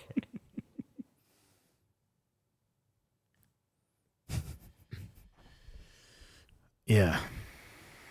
I think I get it. Anyways, that's just like one example of like a thing, but there's like many of these, right? Yeah. How old were you watching this stuff? I don't know. I never saw this in real life. Oh, okay. I'm getting a gauge for like what demographic this hit for. 1997. Yeah. I was how old was I? 11? Damn. Yeah. Yeah, man. That's Gilgamesh. I guess, yeah. It's also Doom. You know? It's just fucking hell. Yeah, maybe culture is really slow. Yeah. But yeah, that's wrestling. How did we start talking about this? We ended up in wrestling because you brought up a wrestling game, and we got there from Def Jam. Def Jam. We got there from the basketball game. Yeah. We always end up talking about games. Yeah. Yeah. What That was you, right? Yeah, that was me. Nice. That was your.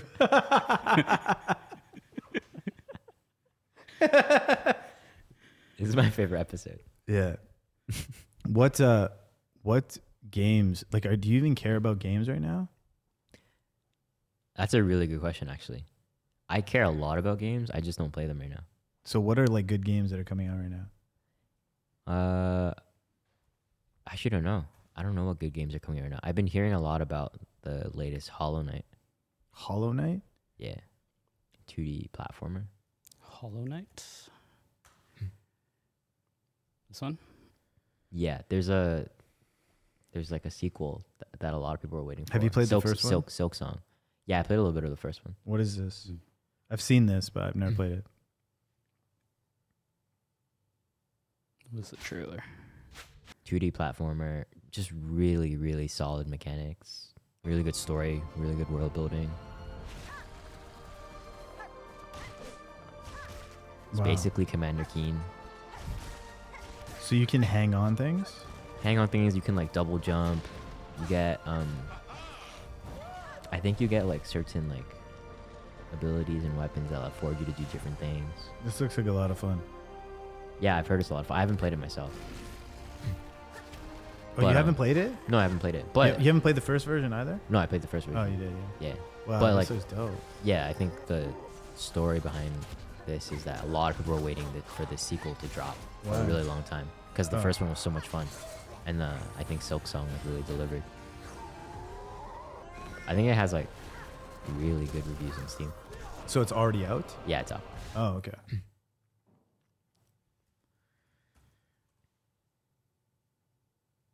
Yeah, we made it to the Steam reviews page. Very positive. Is it? Where are the reviews? The top, not the top, at the top. Very positive. 8,151 or 134. Fantastic addition to the Hollow Knight franchise. Thank you, Team Cherry, for this amazing work of art and all the effort you've put into it. I will enjoy every moment of hardship and torment. If masterpiece, if you're a masochist. That's something else about there's like a genre of games. Kind of like, have you ever heard of like a Souls-like game? Souls? Like Dark Souls. Yeah, I've seen it, but I've never played it. So there's this genre of games that's basically like, it's very challenging. And you're Right. actually supposed to like die and fail a lot. Yeah. But like you improve over time and you overcome the challenge. You like those games, right?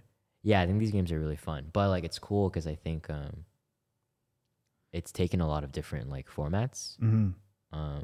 Dark Souls is a very difficult game, right? Very difficult game. And you can Like, what makes it so hard? Like, can I see the gameplay? Yeah. I think it's just I don't like games like this. I think they've just set it up for it to be just extremely challenging and for you to get like very granular and like almost like pixel perfect about things.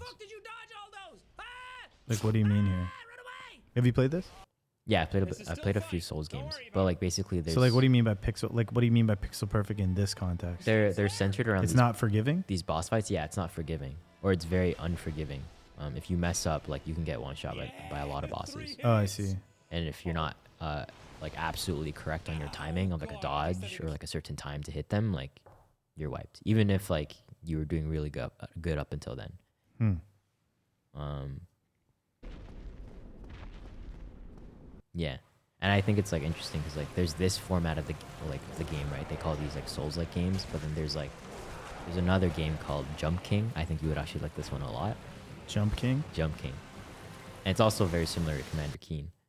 But basically the whole premise of this game is you're starting at like the bottom of like this pit and you have to jump to the top of this tower to save the princess. And the entire game is just this One level? very simple jumping mechanic. There's one level, like one. It's not one level, it's just that you're basically continuously going up for a really long time. I think this person's doing a speed run, so they're doing it in 4 minutes and 34 seconds. But the whole game is just keep jumping up. It's just keep jumping, but it's really unforgiving because if you mess up a jump, You have to start from the you beginning. fall to the bottom. Oh my god. Or like you fall wherever you can catch yourself, but you can't control your direction when you fall. Oh So shit. you kind of have to just pray. So if you so it's very pixel perfect because if he messes up any of these jumps, he's like resetting a lot of Whoa. his progress. Yeah, something like that is like That's a high super risk. risky. Yeah, High exactly, risk. exactly. That's cool. Yeah, That's really cool. yeah, and I lump this into the same genre as like Dark Souls because again, it's like it's skill expression. It's like how willing are you to like grind out something to get it like perfect, and he gets to the top pretty fast. You have to like bounce off walls and stuff too. Super interesting. Elden Ring is a good example. So this is another. I've heard of this game too. It's another. So can I see the gameplay for this? Elden Ring, right?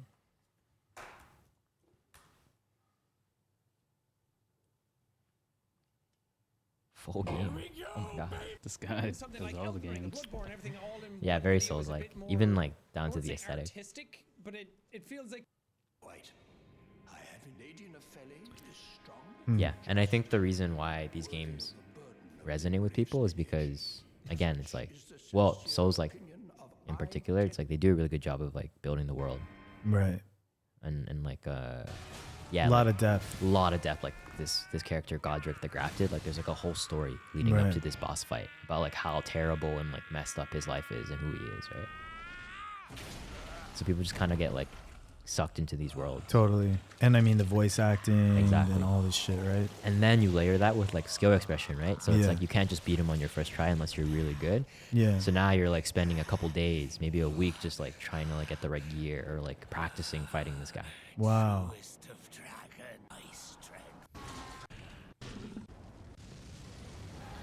So these other games, like there's other games that are like a balance of these things. Like if you look at something like God of War, Yeah. that's like more of a balance, right? Yeah, Where yeah. it's like it's still it's like taking this kind of a format of a game, but making it a little bit more. A bit more forgiving, depending on like the difficulty level you choose. Probably like more innovative mechanics or like they're trying new stuff. Hmm.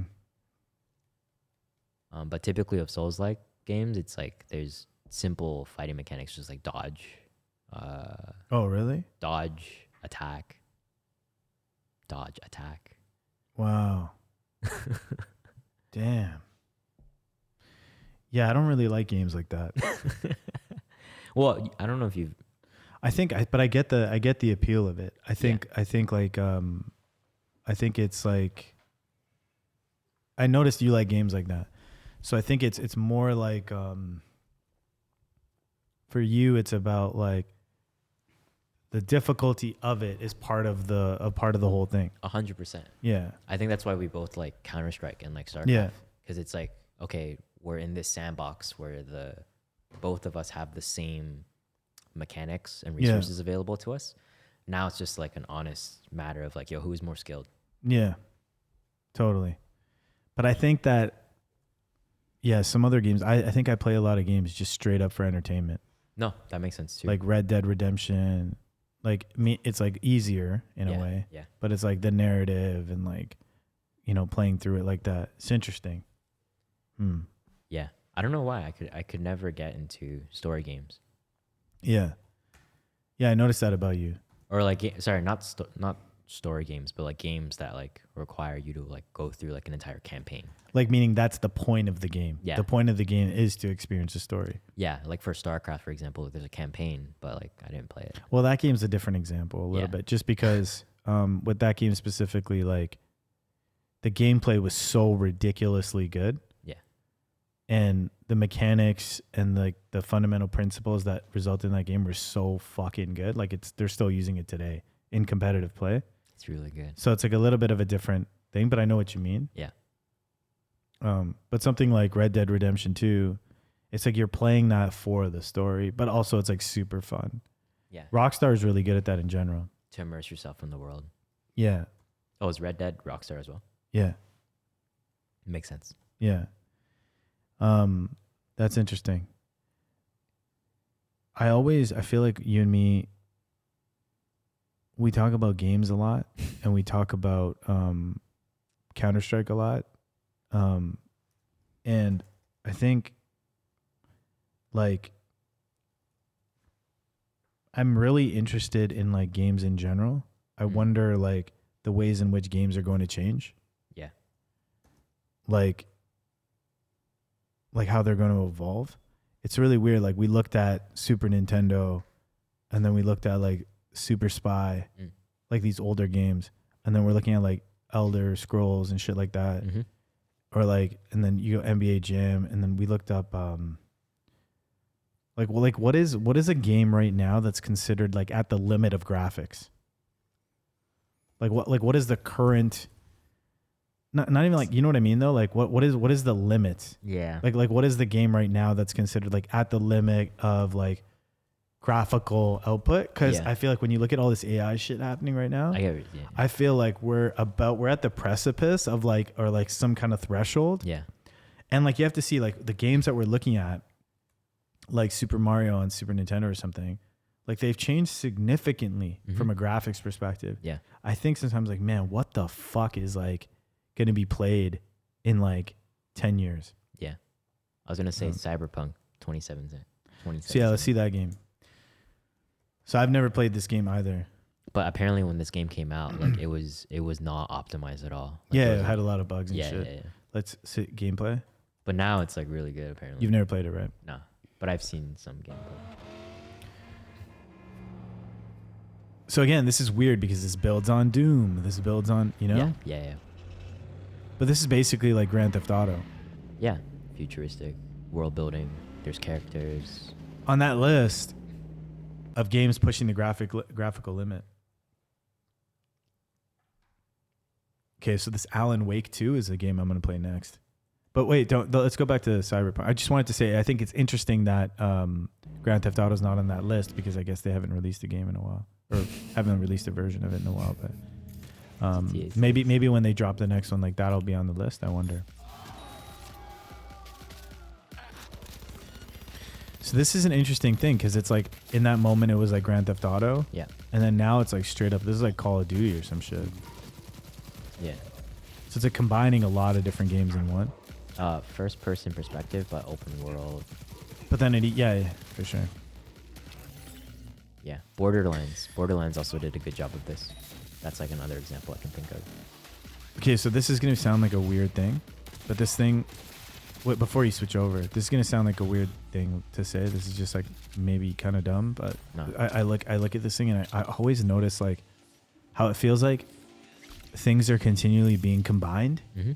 Like what I mean by that is like, okay, like in the past, this is like fucking 3 different games. Yeah, no, 100%. Right? Like when he was in the car, it was like a racing sim. GTA, like now, whatever, right? Like yeah, right now it's like a first person shooter, and then it's like, you know what I mean? It's and then there's like dialogue and shit, and so there's all these games in one. And I think about that a lot. How things keep going from this like motion where they're like disconnected and connected. Like I was thinking about like Netflix. That Netflix app has like podcasts in it now and like games and shit. You're extending the features. It's weird. It's just like, it's weird how like things start off as like, oh, this is this and this, and then it like continually converges into this like singular thing. Yeah. Weird. Yeah, I think there's like that goes into like the topic of like typically games like this one is a really good example of like where they think or they have the perspective that adding more to the world or affording the player more, like, oh, it would be cool if they can get into a car, and then it'd be cool if they can get into a helicopter and then shoot from the helicopter, or like have this dialogue. They take on that perspective of like, you know, immersive world, afford the player to do more is the angle. But then there's games that are like, yo, let's Jump King. Totally. Let's let the user just jump. Yeah, strip it down. Exactly. Yeah. Super interesting. But I get what you're saying. It feels like this game feels like a bunch of different games combined, or what would have been a bunch of different games combined in the past. If you go to Flight Simulator, have you played this? I've never played this. I feel like, I don't know why, but I feel like you would like this game on some way. You're probably right. The reason is because this is an interesting game because I think the level of difficulty here is also high. Yeah. And it's like also unforgiving. I actually like suck at like, you're gonna laugh at this, but I suck at games where you have to like drive a vehicle. I mean, that makes sense. Yeah, go to actually see it on PC, because I think the graphics in this game are like unbelievable. Yeah. Like I think in terms of being at the limit, I think this is actually maybe it. I don't know. Yeah, that makes sense. Yeah. So here, that's sick. So I think like if you turn up the audio. So this is like a training thing, right? Mm-hmm. But I think like can you find a video on PC of like an actual flight, like someone actually doing like a flight, like, you know what I mean? Put them side by side. And I think like no, not side by side. What I mean is I think like even the audio, like the different like things like that you uncover. Sorry, not uncover. It's like the audio of like what's being dispatched and stuff is also extremely realistic. Yeah, it's immersive. Yeah. Yeah, there's these people that like make their own cockpit setups.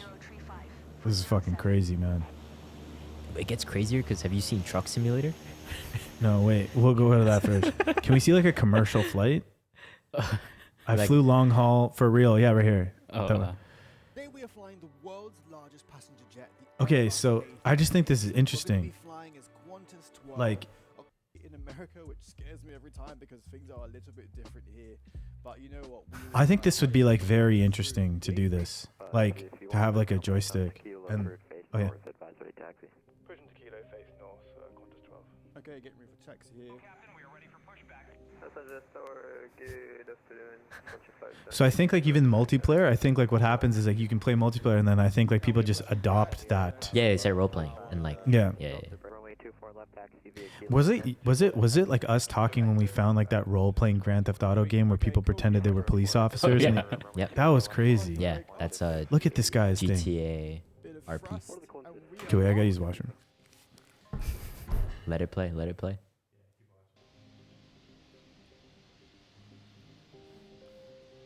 All right, let's get ourselves ready for departure. We're going to arm our speed. Oh wait, he has the whole. Airbus flight box 3v3. ATC. Is this a bot or? That's crazy. Go there, and we haven't even got the I flew seatbelt the. sign, Wait, so let me read the let's just description. hammer it out. Let's get a seatbelt sign on. I flew the Let's Airbus get the A380 on the longest flight ever done in Microsoft. Sick.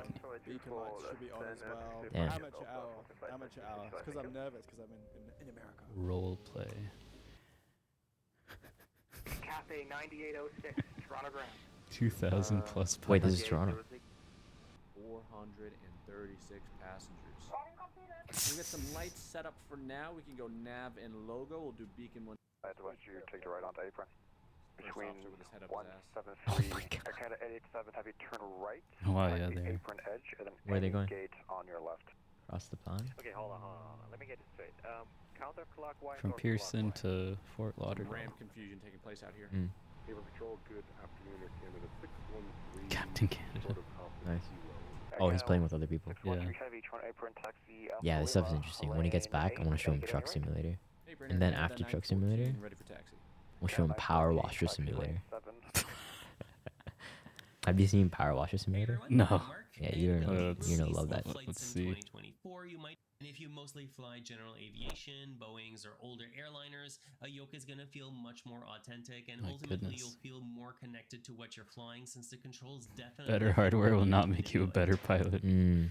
They do take up a lot of space though, and if you share your flight sim space with where you do your real job, like me, you'll definitely Throttle want quad. a Wait, big go to enough desk that throttle you can just quadrants. leave it mounted at and Oh my swappable levers. God. You can set it up for anything from a single engine prop to a 4-engine airliner. So these guys are on top of fully getting the gear control, autopilot, just get all the and gear. a bunch of switches as well that you can program to whatever you want. And there's also a huge Yeah, this aftermarket is for wild. levers that you can buy for it as well. Cathay 98. Today we are flying the world's largest 747 pilot loses his mind. V1, rotate. Holy shit, this is a long takeoff. Oh my god. Yo. Holy shit. Air Force Proud 95. Hop in, man. Oh We're my taking off. God, what just happened?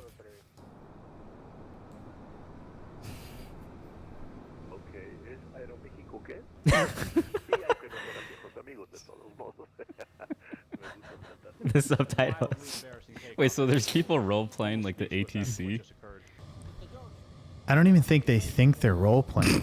Like, meaning, like, I think what happens is when you're online playing these games, it's like part of the fun of it is you just. Yeah, they think it's like their actual role. Well, I mean, Or that's they what wanna makes it fulfill. fun. They want to fulfill the role. All right. Speed brakes backflip and two in reverse, and oh my god. I think Victoria's gonna bring in the food soon. Sick. So you said there's truck simulator? Yeah. So this is one thing I want to show you. Yeah. Anyone? I feel like when we do this shit, guys, and like when we welcome to record together, Truck Yeah. Simulator. I feel like you should just put together like a bunch of references and like. Well, that's what we did last time. Yeah, that was good. Should we go through them? Hop into like the middle. Yeah. Okay, so what is this? So similar to a flight simulator, I just lost $1,000. but instead of a plane, it's a truck. Jesus, really? Yeah, I have a very long way to go right now. You're obeying like I traffic think. laws and stuff. Yeah, it's The cool. longest route, I think. I don't know. Covers the west coast, as far as I know, and I think that might be just it. Don't quote me on that. It feels right that it's in America. I don't know. It excites me. I like it. Why do you think people like playing these kinds of games? It's kind of interesting, right? I think Because like with this one specifically, this really illuminates yeah, it more than the flight simulator. Because with the flight that's what I simulator, wanted to show you, yeah, it's like you're flying a fucking plane. which is not a common experience for Yeah. people to have. But And, this is like, are there taxi simulators? Yeah, probably. Yo, but wait, Yeah. show him Power Washer Simulator. That I know. I played that. Shit's fun as hell. Wait, can we? Let's just This talk game's about really good. Some games hide mystery in their title. So it's like, yo, why would anybody want to Narrative simulate thread to be pulled on to power discover washing? the secrets behind But those it's sick, words. right? Power Yeah, Wash it's Simulator very is gratifying. It's very like this. satisfying, Its yeah. direct name reveals that it But I is feel like comes a clean slate to be proud of. A majority This of the doesn't hit on levels the are realism. extensive too, no, taking it's still over a an hour to game, scrub you to know. 100% and gain that valuable I get it. knowledge. It's not, but it's not exactly the. 38 jobs in It's total, like the there's truck some one's a little busy bit different for some reason for me. That being said, there's not a great deal of experimentation But you're right. needed, and I soon settled Is on there? my But is there a taxi simulator? Seemed like it. Is there like an Uber simulator? Okay, Taxi Life. Yeah, let's watch that. Oh, Taxi Life. Wow, this looks really good. Yeah, it looks really good actually. Damn. I want to see him pick up someone. I don't think I'm ever gonna get a license, man. Can you turn up the audio more? Oh wow, the nav. Is this on an EV? the nav on the dash is like really good. Oh wow.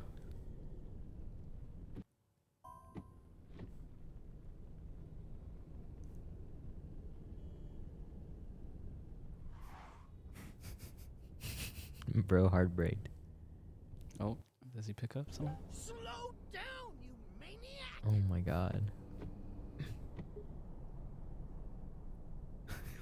Speed bump. You driving manual? Yeah, this is pretty interesting. Fast food. Power wash is simulator. up there. Yeah, for sure. House flipper. Space ones make sense. What does house flipper look like? Yeah. So what is this? I haven't played this, but I totally see how this game is like really successful. Why? I think there's like a large demographic of people that feel Oh, you clean the whole house. immensely like satisfied with like cleaning and like organizing. All tasks are 100% complete. Especially when the payoff is like guaranteed too. Yeah, and this is just like gamifying that like feeling or that experience, right? How about the bottom shelf right there? There we go. How about the crowbar? Can we stick it under the table? I don't think so. Maybe we could put it right here. And then... Is this put a the box in tutorial? front of it. All right. There's a How about that? tutorial. There's Oh, not this many is a places tutorial? to hide things And in you're here. organizing your husband's What if garage we first. put it outside? You are a person who is afraid of cockroaches. You can change it to pieces of glass. No, I'm not afraid of cockroaches. I guess we're gonna find some of them though. That's very since kind that of them. popped up. Yeah, All very right, considerate. Let's do this little hallway right here. Nice.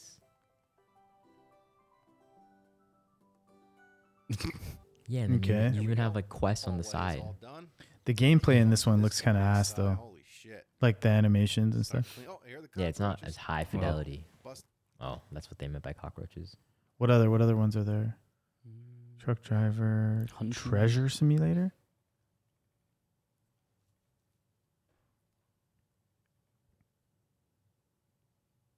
First look. What kind of puzzle? Markiplier. Stumble upon Hitler's gold. Okay, this must be a sign. You look at H. There's no I. Oh, you're literally There's hunting an for I treasure. in team. So together, you look. We'll be able to buy all of the scones. What's interesting about this in general, like looking through like YouTube like this and like watching things, like what's interesting is that how different it is from the experience of using like Twitter or like Instagram or something like that, in the sense like, yeah, I get you know what I mean? We are like we are like looking at things, but it feels very different. Like I feel like I'm like learning more. Yeah. Well, there's more substance, I guess, if that's the right word, or there's just more meat to the unit that we're looking at. Like if it's Twitter, then the unit is the tweet. But this one's like, oh, we're looking at a video of this guy playing treasure hunt. Totally.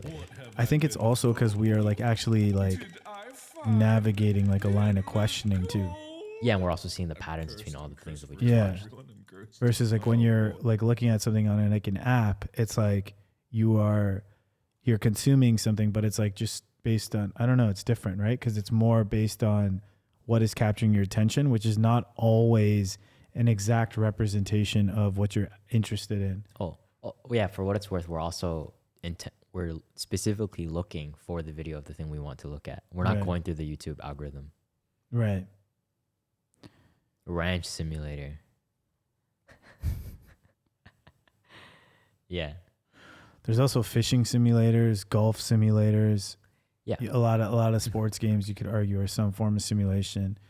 I think the thing we're really talking about though is it's not just that, it's like what is the most realistic simulation ever made? Right?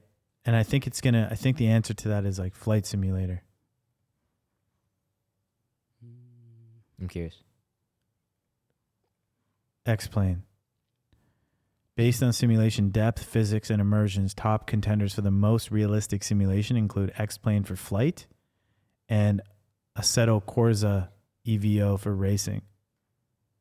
For life simulation, the upcoming AI-driven Paradise. The fuck is that? Is this a remake of Sims? No, it combines Unreal Engine 5 with AI to create highly detailed populated city. Yeah, let's look at this. It's a remake of Life, man. Is that a game? No. I mean just Life in general? Life in general. They released Paradise. Awful. Yes, it's awful. Let's see the trailer. Yeah.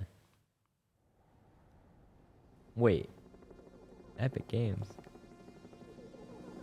Welcome to the city of limitless possibilities, where your dreams become reality.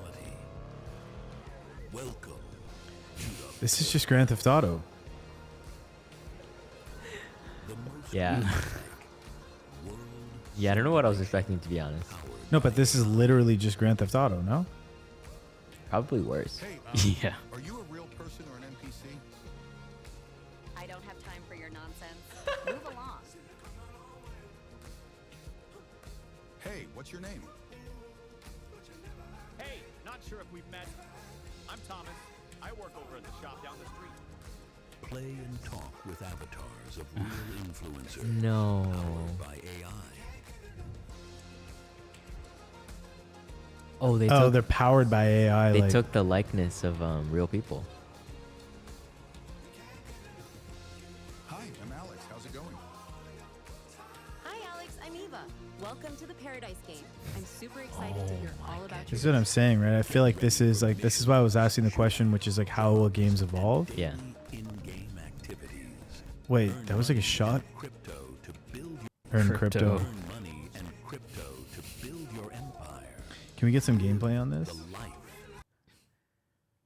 Competition for GTA. To the city of limitless possibilities. Oh, this is just a. Oh, this is the actual gameplay.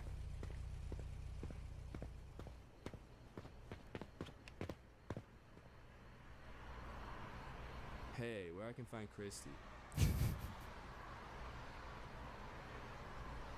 Why is it like that? Ayo, Christy, up on the second floor of the motel. Oh You my looking goodness. for something specific or just trying to catch up?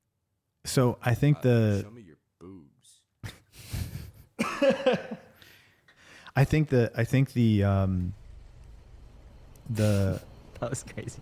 I think like the talking to avatars like this Yeah. is actually really interesting, and I Mhm. actually think that that's a gameplay mechanic that will very much exist. Do you mean talking to essentially AI or? Yeah. Like I think like using voice input more in games, Yeah. I think is going to be like a very common thing. Yeah. Because I buy that. Yeah, because the way that clues can be given to you Mhm. and stuff like that, the way you can parse things out, it's like now with like an LLM, there's it can be so dynamic in how it tells you about something. Like sure. as long as it knows, oh, it needs to reveal this clue to you somehow. Yeah. Or just in general, like how you can manage dialogue is much more open now. Like you don't need to be confined to like the 4 choices of like how you respond to a bot, right? You Yeah. can literally be like, hey, I'm looking for this. And then it'll process it, kind of give you like a general direction of where you need to go. Yeah. Yeah, games like... It's one of the, that's like a very weird game. Have you heard of Baldur's Gate? Yeah. Like D&D basically? Yeah. I feel like that is like a really good example of like... A game that's going to like transform. Yeah, or like the archetype of this game, right? Or the genre of this game. It's like, yo, like, yeah, create your character, get thrown into this immersive world, and then have freedom of like even how you want to interact with the NPCs in the world. Mm-hmm. What's going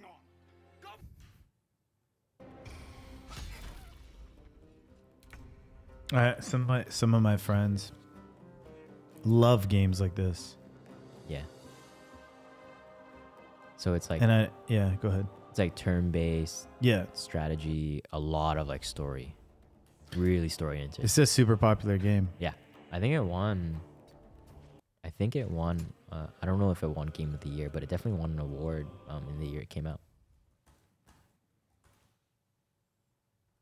Not even trying. I don't know why I just don't fuck with these games. It's just. I think it requires a level of time commitment that I don't have. Yeah. I think that's what it is. Yeah, that makes sense.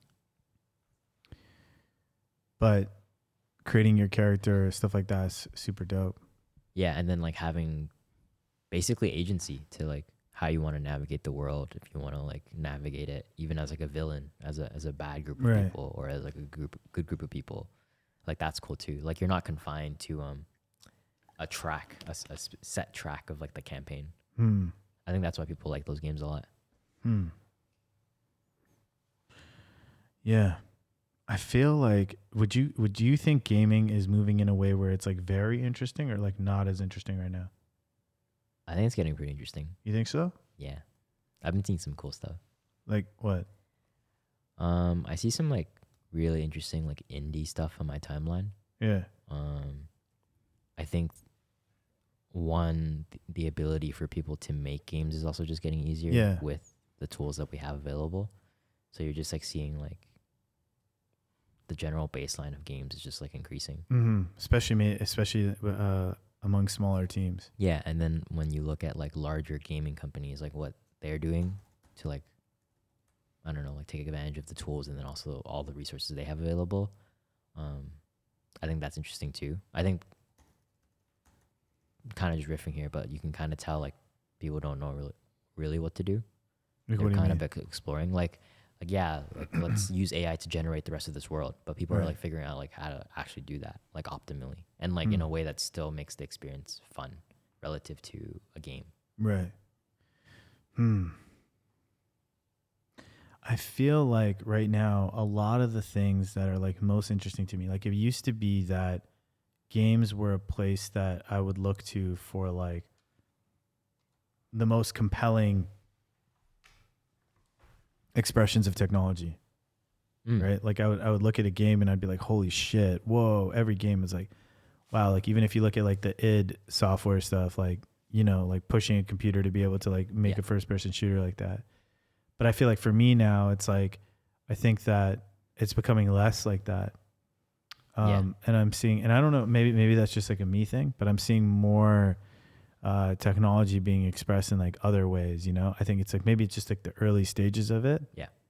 But like, you know, using like these, like seeing what these like coding models can do, or these video generation models, and like, you know, like using LLMs and shit like that. It's like shifted. Yeah. This is cool. Yeah, I've seen this. Yeah. Stuff like this is cool. For sure. But even like, did you see the genie stuff where people can like basically? Yeah. What is that? You can like generate a world, right? Yeah, and then like you can like just add mechanics. Oh, you can add. Holy shit. So experimenting with infinite interactive worlds. So it's like constantly generating like the net's frame. With some level of like some interaction sandbox. Yeah. Holy shit. That's what I mean, right? This is like what's shifting now. Yes. What, you know, where it's like, this is what I'm looking at as a way of understanding what the future is. Yeah. No, I think this is a good example. And I think this shifts like what a game developer is by a lot. Yeah. Like if you think about like, oh, okay, they've created a model that allows you to generate an interactive world, then what the fuck is Ubisoft? Yeah, 100%. I think there's like entire jobs that are like asset illustrators or like asset creators, right? And it's like if you can just generate assets now. So like a fun example is like, yo, like we always play Dust 2 when we play Counter-Strike, right? But like what if there's a Counter-Strike where the map is always like net new? Interesting. Yeah. Or it's like Dust 2, but there's like variations. Yeah. And you're just like loading a I new think that's version interesting. every time. I think that's interesting. I think it's interesting, like specifically from like, okay, like if you look at like Counter-Strike, right? Like a game like that, you're playing with a team and then there's like 2 bomb sites and you are like the fact that it's not generating is what makes it what it is. Yeah, like, for sure. Like we have an understanding of what the map is, and which means that as different moves and things on the map mean certain things, right? It's fixed every time. It's fixed. Yeah. I think where it gets interesting is like, okay, like let's say you have like a team, like just similar concept. You have a team, it's like a first person shooter or something, and you have like a couple people on your team, and now you're playing through like an infinitely generating map. That's interesting. Yeah. And I guess it's also interesting if whatever is generating the map has a kind of like end result that it can like eventually land on in some way. Yeah, I get what you mean. Some kind of sandbox. Yeah. Because there has to be like some structure to it. There has to be some aspect of it that is like fixed. Yeah. In order for it to be a game, Otherwise right? It's too open-ended. Yeah. And so what happens, like if you're moving through this like infinitely generated like, or this like generated forest, you know, you're moving through it and you're like adapting and you're like picking things up in real time. It feels, it's interesting because you could have a game where each time you load it up, each round is like a different. There's a variation. Yeah. Or like an entirely different map that's generated. Yeah. Yeah, and that becomes a part of like the skill. Like, how do you process the change? How do you process the change? What clues can you look for? What patterns do you notice? It's just really interesting. Yeah. So there's already examples of this. Like what? Minecraft. Really? They've been able to do like auto-generating worlds. Yeah. Or not auto-generating worlds because all the worlds are already auto-generated, but it transforms, or it kind of like loads upon itself. Right.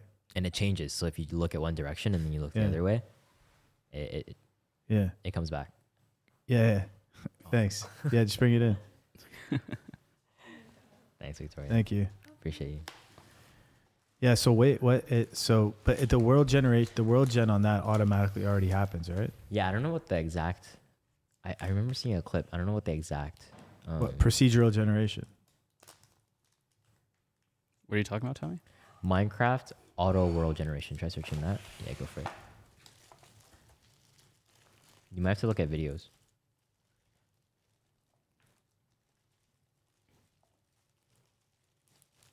Or auto loading world.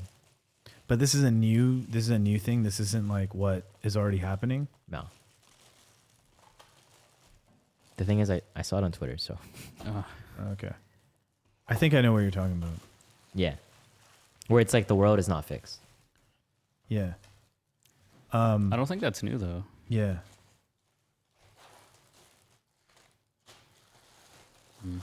Utensils. Yeah. Nice. Chopsticks.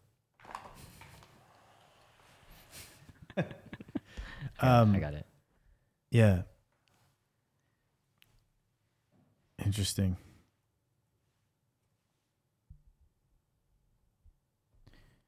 Do you want to watch some of this? Yeah, we can. There was actually something I was thinking of. There's Minecraft, but then there was Have you ever wondered how many grains of empty block below y equals Oh yeah, 2 I remember. is turned into Look water? up if you look up The following step replaces all the surface stone blocks with a like there's certain like people that have the, I don't remember where I saw this, but they have the capacity to like navigate jungles more effectively. Like real life jungles? Yeah. Oh, shit. And so like just people that like you go to a jungle or something, like it's like a foreign environment to you. Yeah. But there are there are certain, I don't remember where I read this, but it was like leaf rock method. No. There's like tribes I'm talking about. Like tribes that have the capacity that build up the capacity to like navigate jungles effectively, because like that's where they live. And there's so much data and patterns and everything that means certain things to them. That's just like really interesting too. Like if you played a game that was like generating like you're playing in a jungle, and it's like, you know, generating a new map every single time, a new level, then it's like it would be interesting. Like you actually have to have like, thank you. You actually have to have like more knowledge of the actual like plants and things like that. You know what I mean? To like actually navigate it versus like, yeah. You actually found the. Oh shit! These are all the same, right? That one's yours.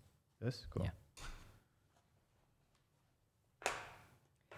The Pinan people of Borneo possess an extraordinary innate ability to navigate the dense, often featureless, tropical rainforests of Sarawak. Historically nomadic hunter-gatherers, they developed a deep intuitive and, in many cases, inherited knowledge of the jungle, allowing them to move across vast, roadless areas with high precision. Oral. Yeah, so I was just saying, if a game was like, if you were playing a game and it was like an infinitely generating jungle, then it would be more like because the game is different every time. Yeah. It becomes more about like, oh, can you identify a particular plant? Can you like grab this thing? Oh, Yeah, there's your one of those knowledge. things. Yeah. You know what I mean? Like, oh, grab one of those things. Yeah. Should I keep this? Should I put this in my like backpack? I only have 4 more items I can take. But No. there's games like that.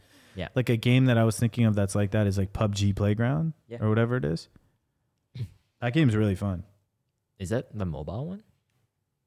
I think there's both versions. Yeah. Yeah, there's a mobile version. It's like crossplay. Yeah. But this is like an environment that changes upon loading, right? Where we're going? East side or towards the shots? I don't know if it changes upon loading. Up yet? I don't know how the map is figured out. I think the world is fits, but like the Oh, I loot, see. the loot is like randomized. Yeah, that's right. It's like Fortnite. I mean, loot. Yeah, that makes sense.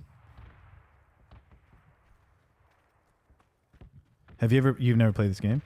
No, but I understand it. I mean, I've played other battle royales. I couldn't get into PUBG because I'm not a fan of this POV. Oh, really? Third person. I much prefer. But it's switching when you shoot, right? But Yeah, but like still like moving around and stuff. So like same thing with Fortnite because it's like similar. Yeah, I mean, yeah, I have my Fortnite era, but also I would rather play like Apex over this. So what's that? Oh, yeah. This game has also changed a lot since like I started playing it. But another example of like high skill expression game, fast paced. The gameplay loop is like very tight. I think the latest game like this is Arc Raiders. Yes, yes. This game is. People were saying that this could have been the game of the year last year. Yeah. So what's this? Oh, there's another game I want to talk to you guys about after. Oh, hey, boys. Well, this looks really good. Yeah. So it's kind of the same thing? Yeah, it's just like the latest Third-person iteration battle in this royale. like line of 36? games. No. Well, this looks really good. Let's go, let's go. Have you played this, Robbie? No, I This haven't. wouldn't feel as magic if it was PvE What? only.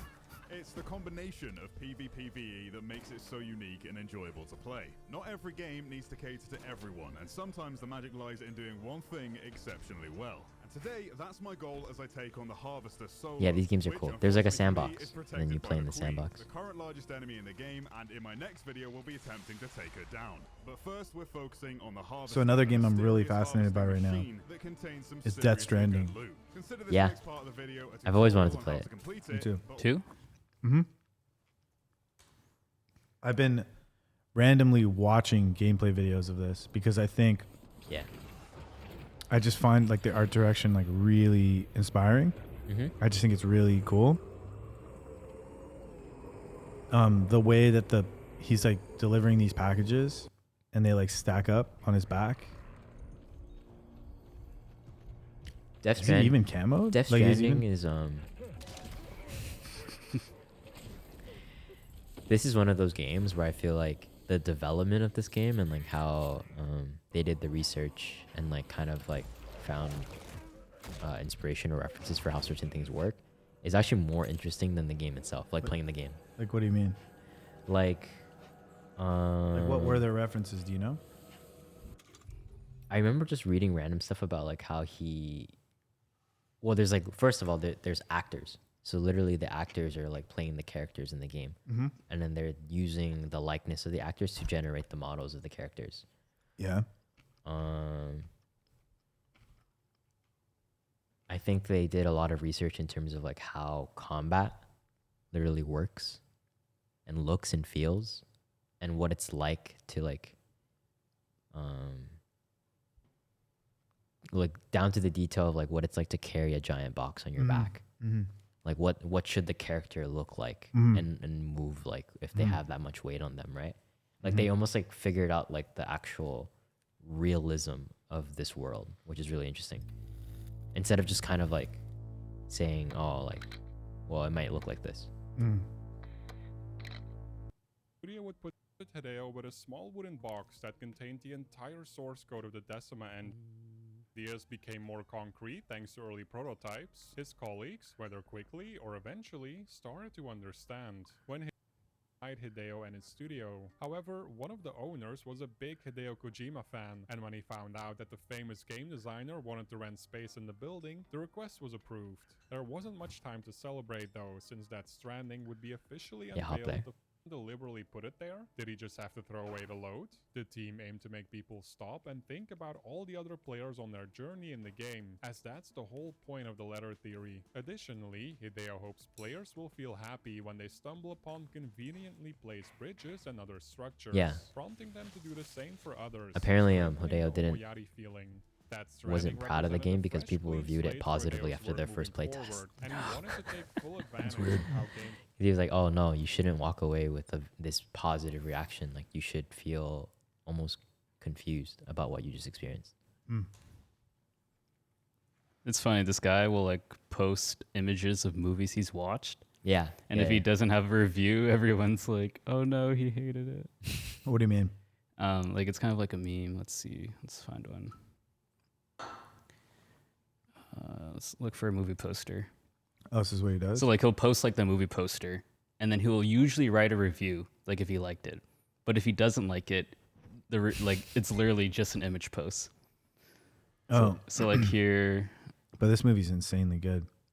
So maybe that's why. There is a funny one recently. Oh yeah, Hamnet, I think. Oh wait, no, he must have deleted it. Oh yeah, See here, like he just posted this. No way. No tests, and then everyone's like, "No way, he didn't like it." So he always posts like the movies that he just watched. But like, yeah, you can see here, like he has a better review. In just 126 minutes, it encapsulates all the sorrow, pain, loss, fear, love, and joy, healing and hope found in life across all times and cultures. That beautiful final scene has the power to rewrite the history of cinema. It lays bare the miracle of movies to be able to create something like this. Chloe Zhao must be a witch, or perhaps an angel. So he tweeted that after his original tweet? Yeah, he tweeted that after. Probably. So like the official coach. I really want to play this Death Stranding game. Huh. Should we watch a bit of gameplay? Yeah, this is like my top thing that I want to do right now in life. It's like up there for me. Honestly, that makes sense. I respect it. Yeah. The fucked up thing is I'm pretty sure when I play it, I'm not even going to like it.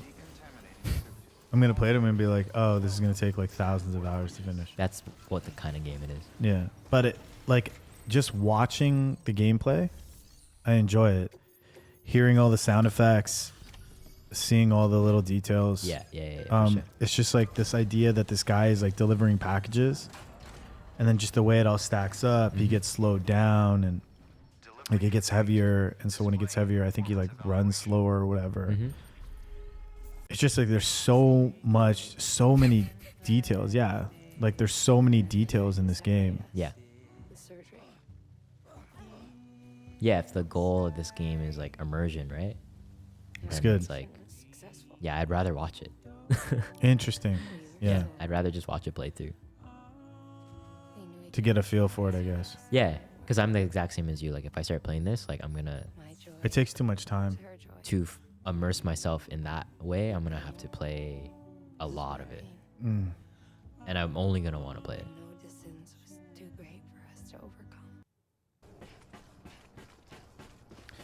I wonder though. It's like, whoa. So like, see how he fell. I think that leads to damages with the boxes too, right? Yeah. Oh yeah. I don't know. Was that a fall or I don't know? Was that a game glitch?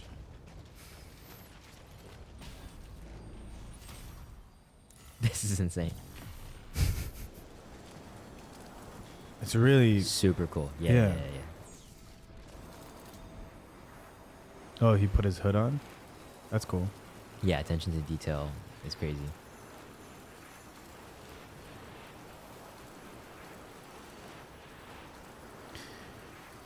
And then the other thing I worry about a little bit is like, you know, when I say like, oh, okay, so I don't want to, or I mean like, yeah, I want to play this game, but I'm not sure if I have like enough time or whatever. The other thing I worry about is if you're not playing these games or if you're not like consuming media like this or you're not making time to do it, am I like becoming like, you know what I mean? Like, am I missing out on something? Is it, you know, am I like too stuck in my routine? Am I going to become like creatively stale or something like that? Yeah. Well, I think you can, I mean, there's always shit going on. Yeah, for sure. I think like, it's just interesting. You look at that guy, Hideo Kojima, and it's like, he's still fucking making time to like sit down, watch movies, and like write about it and think about it. Yeah. And there's something about that, like this, I think, like making time to like consume things or do things out of the ordinary. Right. That I think are like really important to break out of your frame or something like that. Yeah, 100%. You know what I mean? Yeah. You need to almost just like, I don't know if consume is the word, but just like expose yourself to something new. Yeah. It's interesting. Whether it's like food or a movie or a game. Yeah. Or just reading something new. Yeah. Or hearing something new. Yeah. I'm going to buy that Steam machine as soon as it comes out. Yeah, because it can play every Steam game, right? It can play every Steam game, and it's like, just like, I'm just doubling down on that because I feel like they're just making like it easy to do PC gaming. Yeah. I'm going to 100% grab one of those. And like, it's like basically a Steam Deck. That makes but sense. better. Man. That makes sense. Yeah. Is that like just a dead whale? Like, what the fuck is that? It is. Yeah. Damn, this game is so beautiful, man. Would you play this game? Would I play it? Yeah. Yeah. You think this is your thing? I don't. Like there's a fire in the distance. I don't want to play because I know I'm gonna get obsessed with it. You think so? Yeah. But like, by every means, I think this is like a super high quality game. Like, look at that. Why is he blue? Flashback. Why is he blue? He's having a flashback. Yeah, but why is he blue? I think they're showing that he's not a part of the scene. I think this is a mistake. You got me. Wait, it's there's symbolism. He's dead? It's Gilgamesh, bro. Symbolize death. Oh. He appears blue in blue light. Interesting. Spoilers. Seal, what's the shit you found out about Yellowknife? I don't know. I found out a lot about Yellowknife. Like what? In a way, Death Stranding is about Yellowknife. That's what I was thinking. Yeah, you already had it, Robbie. So like you the were in background here, because people are not going to know anything we're talking about. Oh, But yeah, basically, sure. like we're potentially gearing up for a trip to Yellowknife. We're just figuring out what this is going to be. I mean, we might go to other parts of like northern Canada, and so everything you're about to hear is about like just that process of like planning it out, etc. Yeah. So wait, let's just see. Like, where is this on a map? Keep going. Like, keep show going all out. of Canada. Oh, interesting. Okay, so we are here. Damn, that's far. No direct flights. Oh, there's no direct flights? From Toronto. So is there a direct flight from anywhere? Obviously. Yeah, when you're closer there. But So- like no Toronto. So how do you to get there Yellowknife. from Toronto? We would have to go to Calgary and then Calgary to So there's direct flights from Calgary to Yellowknife? Yeah. Okay. Can we go and see it on a map? Oh, this one's direct. No. Never mind. There's direct flights. And they're There's not direct- even they're there's not direct even flights. that one's $400. Wait, how long is the flight though? 4 4 hours. That doesn't make sense. It does. There's like 4 time zones in Yellowknife. What's Oh. There's 4 time zones? Yeah. I know nothing about Yellowknife. Oh. So they're 2 hours behind us. Yeah. They have like mountain time. So How many Filipinos live in Yellowknife? wow. 6.9% of the total population. 7%. So where is it on a map? Okay, so it's up there. All right, so when you zoom in there, like what else is there? What's around it? So this is the Northwest Territory. Yeah. So when you go all the way, okay, cool. So that's Yellowknife. So when you go all the way up there, what is that in Inuvik? What's this? Wow. Well, there's Holy shit. So what's this place? Yeah. Is the only town and the 3rd largest community in Canada's Northwest Territory. Wow, that's like really far. So if you drop, it's not even possible, I guess, right, for you to drop a person there, or is it to the Inuit? Oh my God, they have the full-on road. There's one path. What do you mean they have the full-on road? Oh, you mean they have it? This is actually like kind of, I mean, not kind of, it's actually absolutely incredible that you can go to, like, you can just like, there's a piece of software where you can navigate to some remote part of the world and you can drop this character and then have like a 360 street view into whatever is happening there. Pretty amazing. Yeah. What is the population of Inuvik? I'm processing this building. Our Lady of Victory. 3,000. Oh All my right, God. let's see the street view now. That's almost as many Filipinos as there are in Yellowknife. I mean, 3,000, I think like that's not a lot of people, right? Like, So this is just an open road. Like, what happens when you go closer to the city? Yeah, this there? is Like, entering the city. Oh, this is entering it. Yeah. Man, I wonder how much these people got paid to just drive around the world and like. It's a good question. Scan these roads. And they might not even be driving around the world. It might just be local people. Yeah, no, 100% it's local. Yeah. But there was definitely like some incentive structure. This is really interesting because he's driving around and they're doing the scans. And like in the scans, there's actually a lot of cars on the road.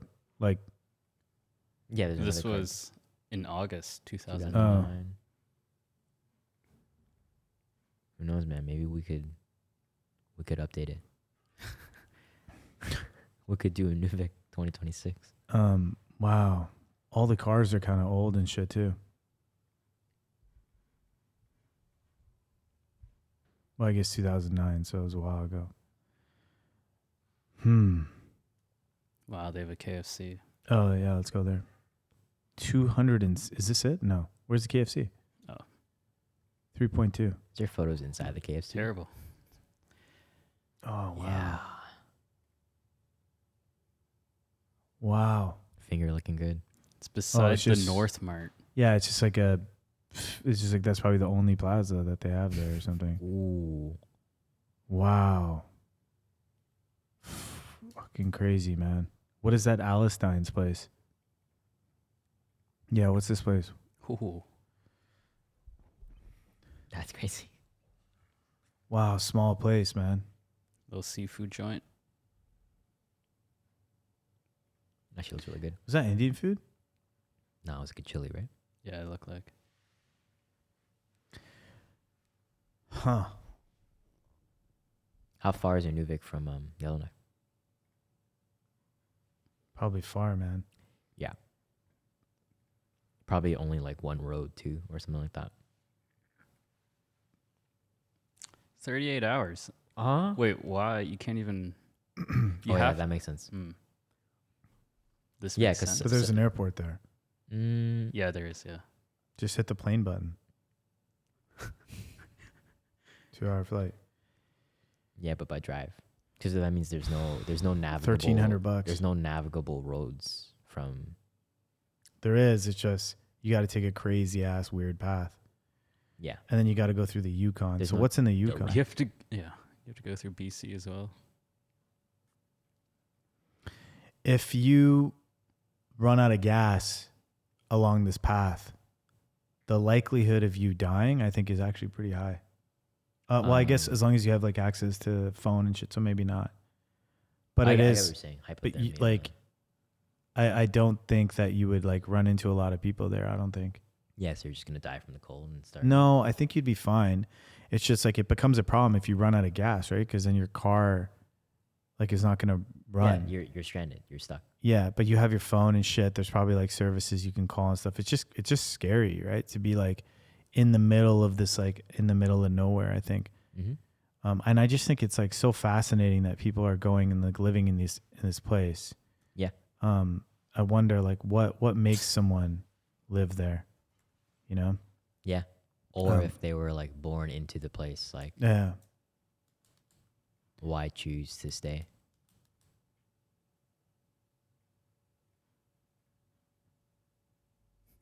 Super interesting. What is this? Yellowknife? Oh, sorry. I was like, wait a minute. Aurora Max? Oh, that's the camera. Yeah. What is that? That's where they're doing the 24/7 or supposedly 24/7 live stream of the Aurora lights. I don't think it's live right now. Check Can it. we see what this is? Yeah. The Aurora Max project provides a real-time live feed of the aurora from the Canadian North. Images are updated approximately every 6 seconds during night hours. Please note that the camera does not operate during the summer months, May to August, since the nights are too bright to see the aurora during this period. I was looking at this earlier. You can see the lights. Oh, that's awesome. Can we see? There's one where you could clearly see. Is this some kind of special camera? Wow. I wonder how clear the sky is. There must be ridiculously clear. Sometimes there's clouds, but no, I mean like at night. In general, I'm saying because like oh yeah, well I guess the screen's like frosted, right? There's snow on the ceiling. Yeah, there's like it's like it must be in like some type of cover. Let's see if they clean. But I saw it in that last thing. Yeah, it's a bit cleaner. Oh, it's very. Wow. Yeah. So everybody can just kind of see the lights from their houses, apparently. Like those lights? Yeah, like the aurora lights. Wow. That's crazy. Yeah, and sometimes apparently the sky is like pink. Wow. The city's the best place in the world to see the northern lights. I think yeah, I really wonder what it's like to look up at the sky over there. Because that some people don't realize from photos is it actually moves. It's dynamic, like it dances across the night sky. Wow. The Snow King. Yeah, this is the Snow King. In other places. That's who's talking? No, the Snow Castle. Filming from the castle. Our location likely to be lucky in Yellowknife because of our location, and it's very consistent. And I think if you're here for 3 nights, you have a 95% chance of seeing the aurora. Wow. And you can see it in the winter, you can see it in the fall. And actually the fall aurora, I've had some of my most magical moments in the fall. So anywhere from mid-August on to about mid-October, end of October, is a real sweet spot where it's not super cold yet, but it's out in full blast. And actually, it's happening all summer, right? It's not like it goes away. It's just that. No, Yeah. The other fascinating thing about this is that like the population of Yellowknife, or like the places in that area, are like much smaller, obviously. Like Yellowknife, you have a population of like 22,000 people. It's interesting because like we look at that and we think, oh, it's like this super far place. You know what I mean? What's it like? Why do people live there and things like that? Which is like very interesting to investigate. What's happening there? Why do people go there? What is it like? Yeah. Especially if you're someone that grew up in like a very developed area. What are the restaurants that people eat? Yeah, at? what are the restaurants, etc. But I think what's also interesting is that that's just our relationship to that's our relationship to that place, because it's like underdeveloped in the current time. So there's like in like if you go back, there would be places that we think are developed now that were like underdeveloped at one time, and people would have like a certain kind of relationship with it. So that's like another interesting thing too. Yeah. Where it's like, as you know, like the weather shifts and things like that. I mean, you know, I mean, that could be a much more populated area in the future. It's weird to think about that. Is there an example that comes to mind of like somewhere where it was underdeveloped, and then as it developed, our perspective and opinion of it changed? Probably the entire like North America. Yeah. Okay. Because like people had to like go on boats and stuff like that and like discover it. And is there a more recent example? I get what you're saying. I'm just curious if there's like a more recent example would be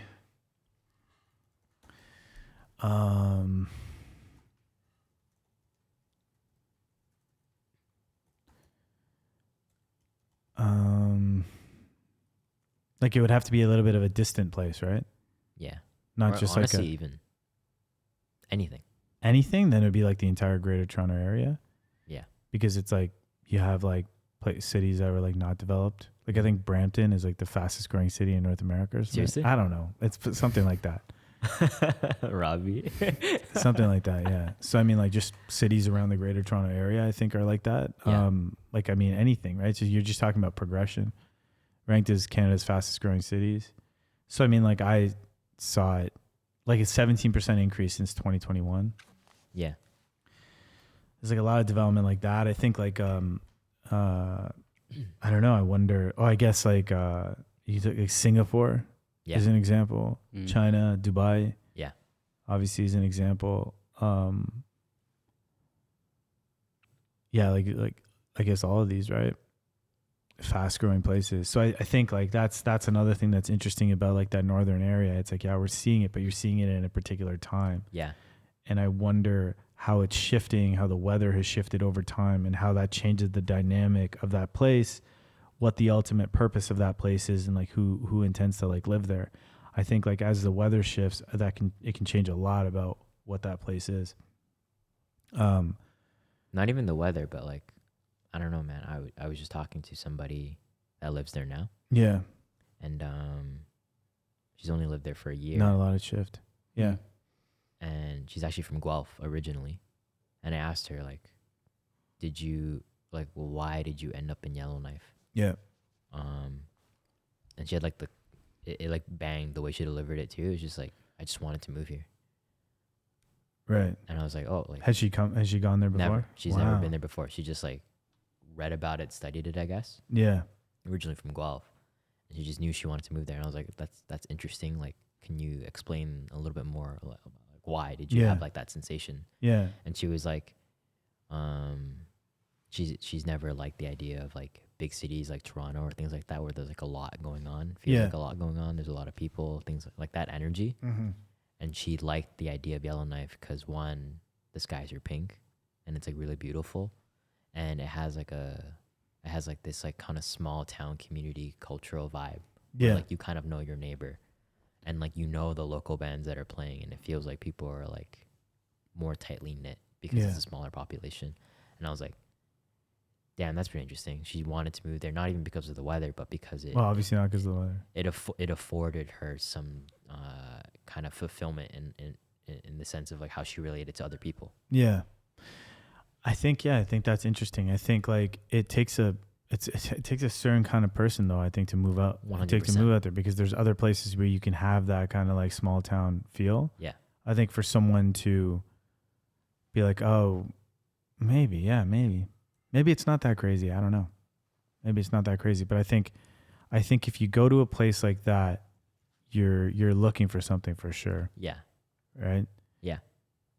You know, because if there's 22,000 people there and she's like, yeah, I saw this thing and I wanted to go there, not a lot of people are thinking like, oh, I want to move there, you know? Yeah. Interesting. Right. I think that makes a lot of sense, especially if you factor in like she's from Guelph. It's crazy. Yeah, man, I'm curious to go there. I'm excited. I also want to go there because I want to just like, personally, I want to go there because I want to just break out of, I just feel like I need like a different view on things. I feel like what I'm seeing right now, just like looking at my phone and like what I'm seeing on, I just feel like just like being, you know, like looking at like social media or something, or all the narratives that I see, I feel like I'm getting kind of like uninspired by it. Yeah. Like almost like, yeah, I'm getting like uninspired by it. Yeah. And I'm finding that I need to somehow like break out of that. And I'm trying to figure out how to like break out of that. And I don't really know exactly how to do that yet. Yeah. I think like, that's why I was asking about like, oh, what is it like playing this game? Or what is it like playing that game? Even just like recording this conversation, right? Just like, you know, what are you looking at right now? What's interesting? What's not interesting? Yeah. I think, yeah, I just find myself wanting to find a new frame or something. I don't know what it is. And I think something about maybe it's what this person was looking for too or something. I don't know. But something about going there and seeing things from like a very different perspective. Yeah. I think is, I'm hoping kind of shakes up my frame or something, like gets me, gives me some kind of like clarity or something like that. Yeah. I think there's a lot of different ways of describing it. Sorry, go ahead. I just think it's a lot of the same. I feel like it's a lot of the same narratives over and over again. I feel like that I'm in it, and it might just be like my algorithm or something like that. But I find myself just like, it's the same thing. It's like the same story every single day, you know? Gilgamesh. And Gilgamesh, yeah. And I find myself like, I don't get it. Like I want something. I find myself wanting something else. Yeah. Yeah. We've been having this conversation like a lot more recently, but I also feel like it's the nature of like a lot of our conversations in the sense of like world building and whatever that phrase means. but like the sense of like doing something to immerse yourself, not feeling as immersed about certain things that are currently going on. So I resonate. Yeah. Yeah. So I'm not, yeah. So I'm searching for that stuff. I've been trying to think about, what is it that causes you to expand your perspective?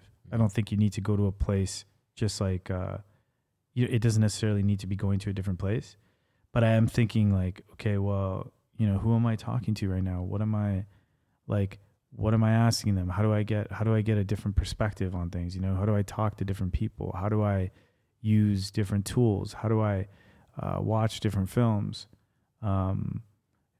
Should I be playing games? Should I not be playing games?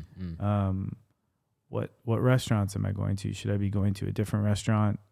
I'm thinking a lot about how to switch my inputs. Yeah. And I think that the reason I'm doing that is like you could say that one reason is, okay, like maybe I'm feeling like a little stale or like a little uninspired or something like that. That's one way of looking at it. Mm-hmm.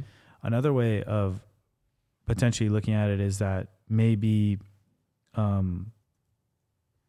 it's not just a me thing. Maybe it's like something that other people can like resonate with, where it feels like at certain times, like I talked to some of my friends about this, and one of my friends described it really well. He said like, it feels like we're in a state of limbo, and where it feels like it's obvious that the way the world used to work is the world is no longer going to work that way anymore. Mm-hmm. And it feels like we're going into a new world, and we know that the new world is going to have fundamentally different dynamics. It's going to have fundamentally different technologies. It's going to have a fundamentally different human experience, fundamentally different geopolitics. And I think that, and maybe being in that limbo state is like, is what I'm experiencing. And I'm not getting a sense of like direction from a lot of like what I'm seeing. And I think maybe in some way people realize that. I think I'm also kind of like an early adopter. I find like a lot of times when things affect me, my instincts, it's usually early. It's usually before other people. And so maybe what's happening is like maybe a lot of people are becoming disenchanted with social media or like their computer in general. Yeah. And I also think, I don't know. I'm trying to find the words for it, but I also think that as like artificial intelligence can do more, like these computers keep being able to do more, you can ask more questions. I don't know. I don't have the words for it right now, but I just feel like the like what is known on the map has shifted. Like so much more is known, and so it requires a different form of exploration or a different form of experimentation, and to go to genuinely unknown categories, right? Yep. I don't know. There's got to be some implications to that. You ask an LLM any question, it can like answer it now. It's different. It's it's just weird. Yeah. It's just weird. There's a lot more new unknowns with all of those knowns too, right? Something like that. I think so. But yeah, there's probably like a lot of new unknowns, but I don't know what those new unknowns are. Yeah, and that's right. And actually what I worry about is that there are no unknowns. That's actually my concern. And of course there are, but that's actually like my main concern. Like for example, you look at a map, you go up to the top of like Yellowknife or something like that. And it's like you just drop this guy and then you're in Yellowknife. So what's the fuck's the point of going there? You know what I mean? What's the point of going there? It's like if you're interested in something, you ask an LLM and it can like explain it to you and like break it down, blah blah blah blah blah. So what's the point of reading a book then? Yep. What's the point of studying the history of this thing? You want to draw a correlation between this and this. Like this, explain to me the ways in which the Epic of Gilgamesh influenced Metal Gear Solid. You don't even need to read it. It's not. Yeah, you don't even need to read it, but also like you can draw that correlation. You don't have to like draw that it can like an LLM can draw that correlation for you. For sure. You don't have to draw that correlation yourself. And so what is the impact of that? like, yeah. And so I'm wondering a lot about like what matters. And then the other thing is like, okay, if you can talk to an LLM about a particular thing, something you're navigating, something difficult that you're processing, and well, that changes like your relationships. Yeah. Right? Like something that you used to maybe talk to a friend about, you're now talking to an LLM about. And I think like what that's making me think a lot about is I'm not sure what uncharted territory even looks like anymore. You know what I mean? As things become, as you have more and more information about every aspect of the world, seemingly, I'm not sure what is unknown. Yeah, what is even unknown? Yeah. You know? Like if you take a flight to Yellowknife somewhere that is like, you know, this distant place, is it even a distant place? You know, is it even relative? Yeah, it's relative, but like what are the implications of even doing that? Yeah. Is it enough to just drop a guy on like Google Maps and then see it, or is there something significant about seeing it yourself? Is it a significant enough difference to justify like going there? And yeah. Well, I think that's kind of not argument, but maybe like, I guess, counterpoint or just like suggestion. Yeah. Is like, yeah, if like there are all of these knowns now, right? You can just drop a guy in Yellowknife and see what it looks like. You can look at all the restaurant reviews. Does the value of direct experience increase? And I think this is something that I've learned from you, really. Yeah.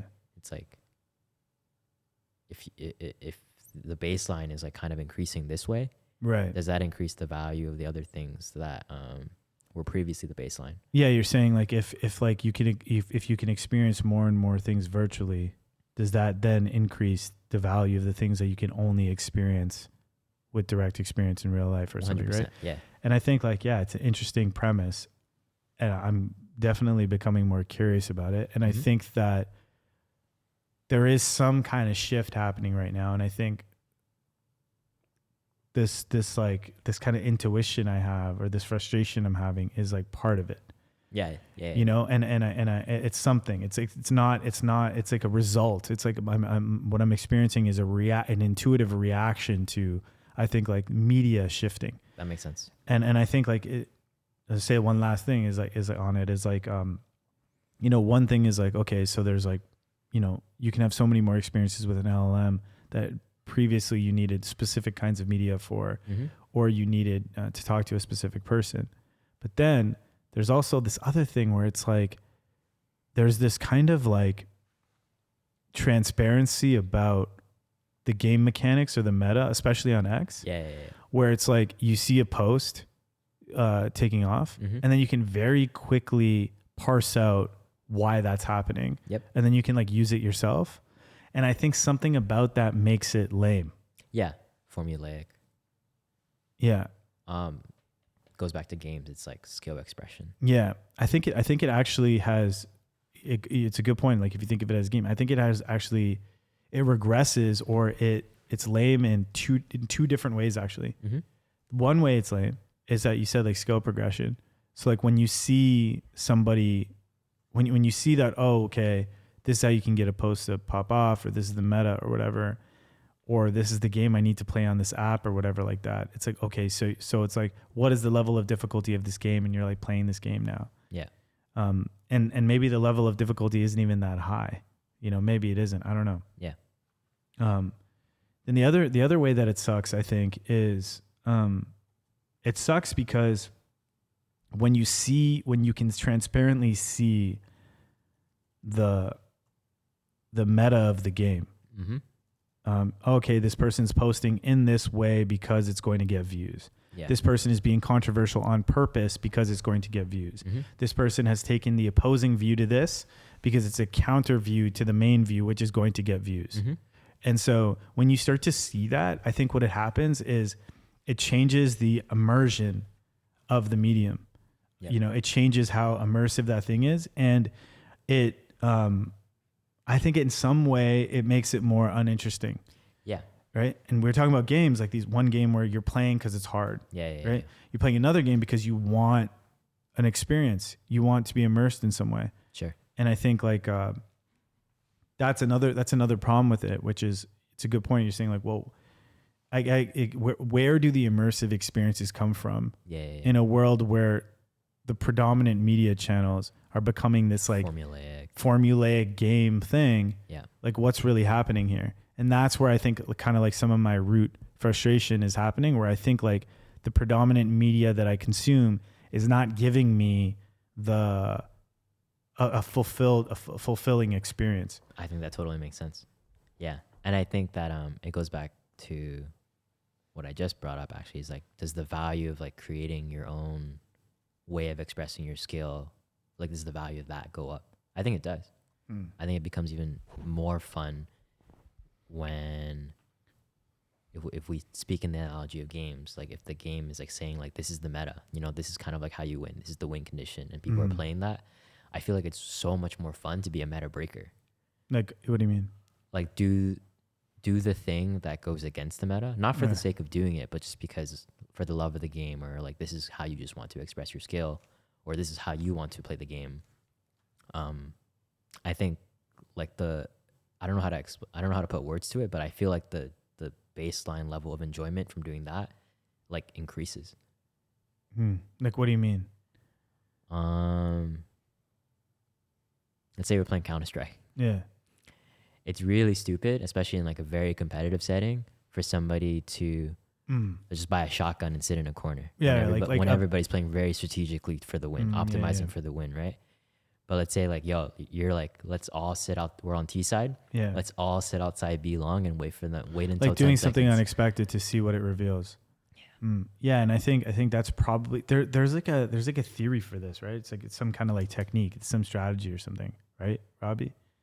Something where it's like you can look it up, but it's like you pick like a kind of obscure path. Yeah, there's like a term for this or something.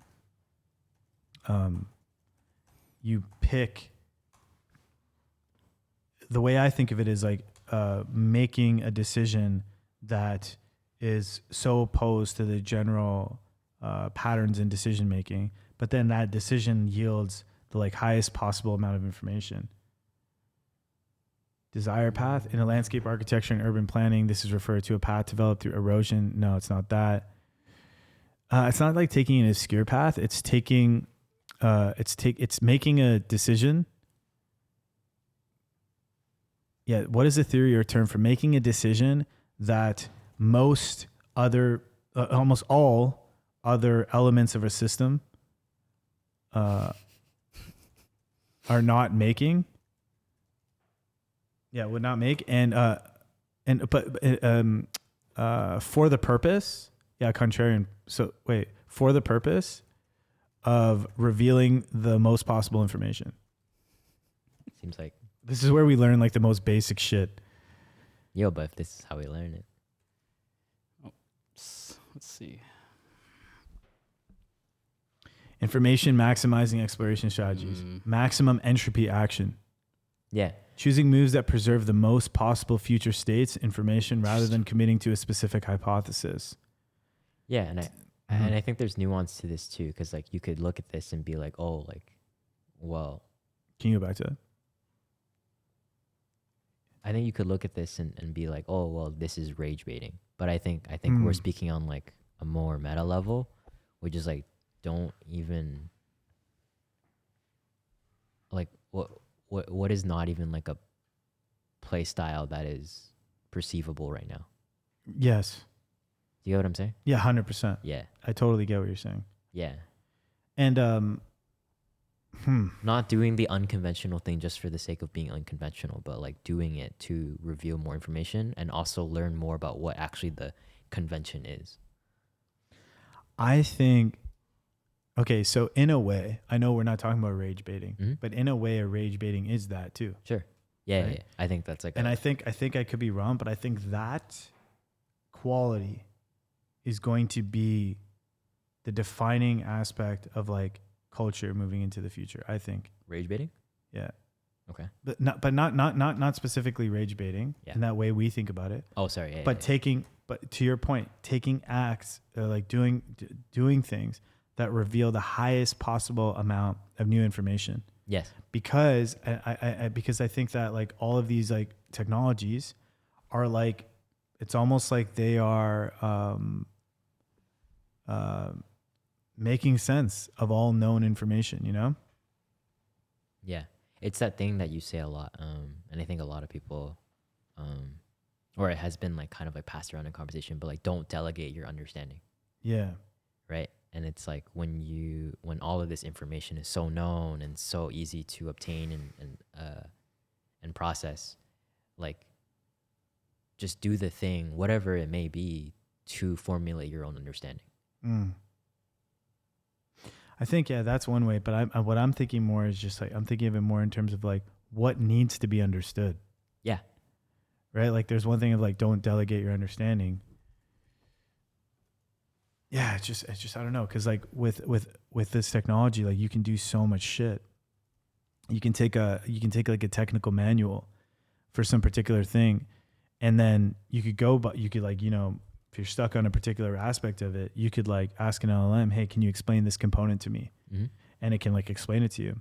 Yeah. And so your ability to learn new things is like so much, it's so much stronger. Mm-hmm. And so, yeah, definitely don't delegate. You can use the technology to like deepen your understanding of things. Mm-hmm.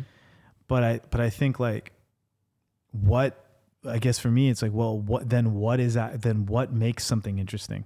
So someone's like, hey, I rebuilt this lawnmower from scratch using like junk parts. Mm-hmm. And I didn't know shit about how to build anything before. And now I have this lawnmower. I just went to a junkyard. I picked up parts and I made it happen because I like taught myself how to do this with like an LLM, and you could do it too. Mm-hmm. Super interesting. Yeah. But that's like a new, equilibrium, right? It's like, so like when new baseline. Thank you. Like, so when one person does that, it's like, oh, okay, cool. Well, I can do that too. Yeah. And so I guess like the thing I'm wondering a lot about right now is like, okay, so if that's the new baseline, then what are the new thresholds? Yeah. Right.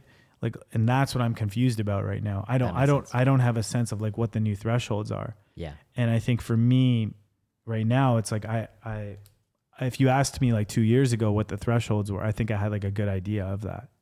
And I feel like I don't have like a good idea of what the thresholds are right now, in a lot of different ways. Mm-hmm. What is possible for a 6-year-old to do right now, in terms of what they can learn? Right. I mean, what are the thresholds there? I don't know. I know that if they're going to like public school or some shit like that, you know what the thresholds are there.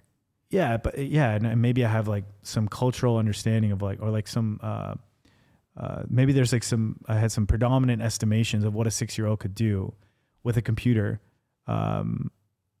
just because of like things that I've heard in my life, right? Whether that's correct or not. But now I 100% know that what a 6-year-old can do is fundamentally different, because I know that there's this thing called an LLM that can like teach them new things. Yeah. What is that's just like a 6-year-old. So it's like, what can an individual do on their own? If they have to learn a particular of a new skill, how can an individual use an LLM to improve their health? Mm-hmm. How can you were seeing like you get like a medical report from like a doctor or something? Yeah. You take it to an LLM and like you can get context, you can get understanding on what that is without even talking to your doctor. Mm-hmm. You come in with all this existing context. Same with like a lawyer or like a legal document or something like that. A startup, what can a startup do? You have these like developers that are using like agents, and the agents are like generating code and shit like that. What a startup can do is different too. Yeah. Our ability to navigate a new space. You are traveling to some new place. How much context and understanding can you have about it before you even get there? Mm-hmm. You just ask an LLM and you understand it. How would you process it? What would the roads be? What would I do in this situation? And so it seems like the capabilities of what a human can do has dramatically increased. Mm-hmm. The ability for a human being to offset their thinking to some other kind of like thing, there's things that can think on your behalf now. Yeah. And so given that world, what are the new thresholds? Mm-hmm. And I think part of what's happening is I'm still looking at the world as if in the same way I was looking at it before. I'm still navigating through this world in the same way I was looking at navigating it before. Yeah. But as time goes on, and I'm seeing what this technology can do more and more, and I'm like learning more and more, I'm finding that more and more I don't have a clear sense of like what it feels like I'm navigating it the wrong way. I'm not navigating it in like I'm not navigating it as if the previous world was dead. I'm still kind of stuck in the previous world, if that makes sense.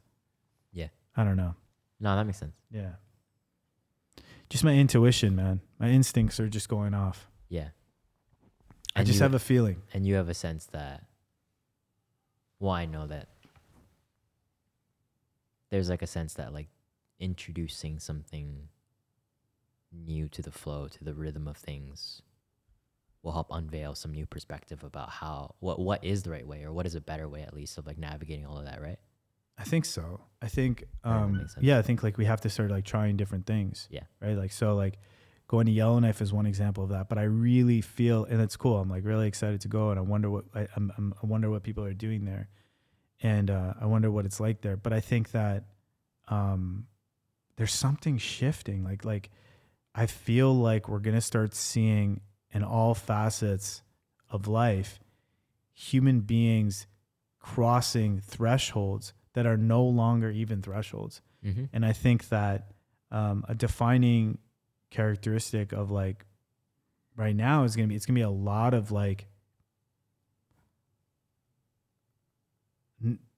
I just feel like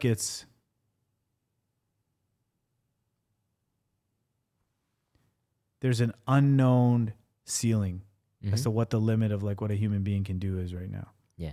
And that's very disorienting. It's very inspiring because like part of it is like, yo, what can you do? But it's also very like disorienting and kind of like, what's the word? Destabilizing. Yeah. Because at the same time, like thresholds, what they do is they give you a sense of structure. Yeah, for sure. Right? There's like a bottom to top. There's a bottom to top, and it helps you make sense of the world. That, okay, this is what this is what you're working towards.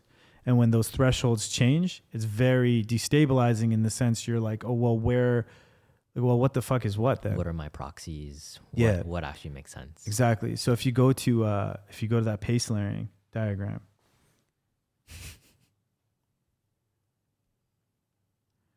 right? So like when we looked at this, it was like, it was that, it's like I don't remember what the exact wording was, but it was like the slow moving stuff creates space for the fast moving stuff, right? Like it's a foundational structure that the fast moving, like things in our society that move and change rapidly, can sit on top of. Yep. Because if everything is moving fast, it's super chaotic. And what it feels like right now, and maybe this is like the infrastructure level, I guess it would be, is technology at that level. But if it is, then what's happened is technology is shifting, and then that has like ripple effects throughout this like pace layering aspect of life, because if that core element changes,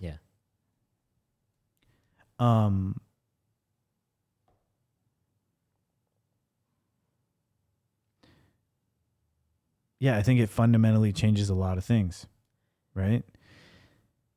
I've heard that, like I read somewhere where it's like someone said to me, like, software is becoming fashion, where in the sense that like it at that top moving level, what used to fall into like a lower category is now moving like hyper fast. I get what you're saying. Yeah. So I don't know.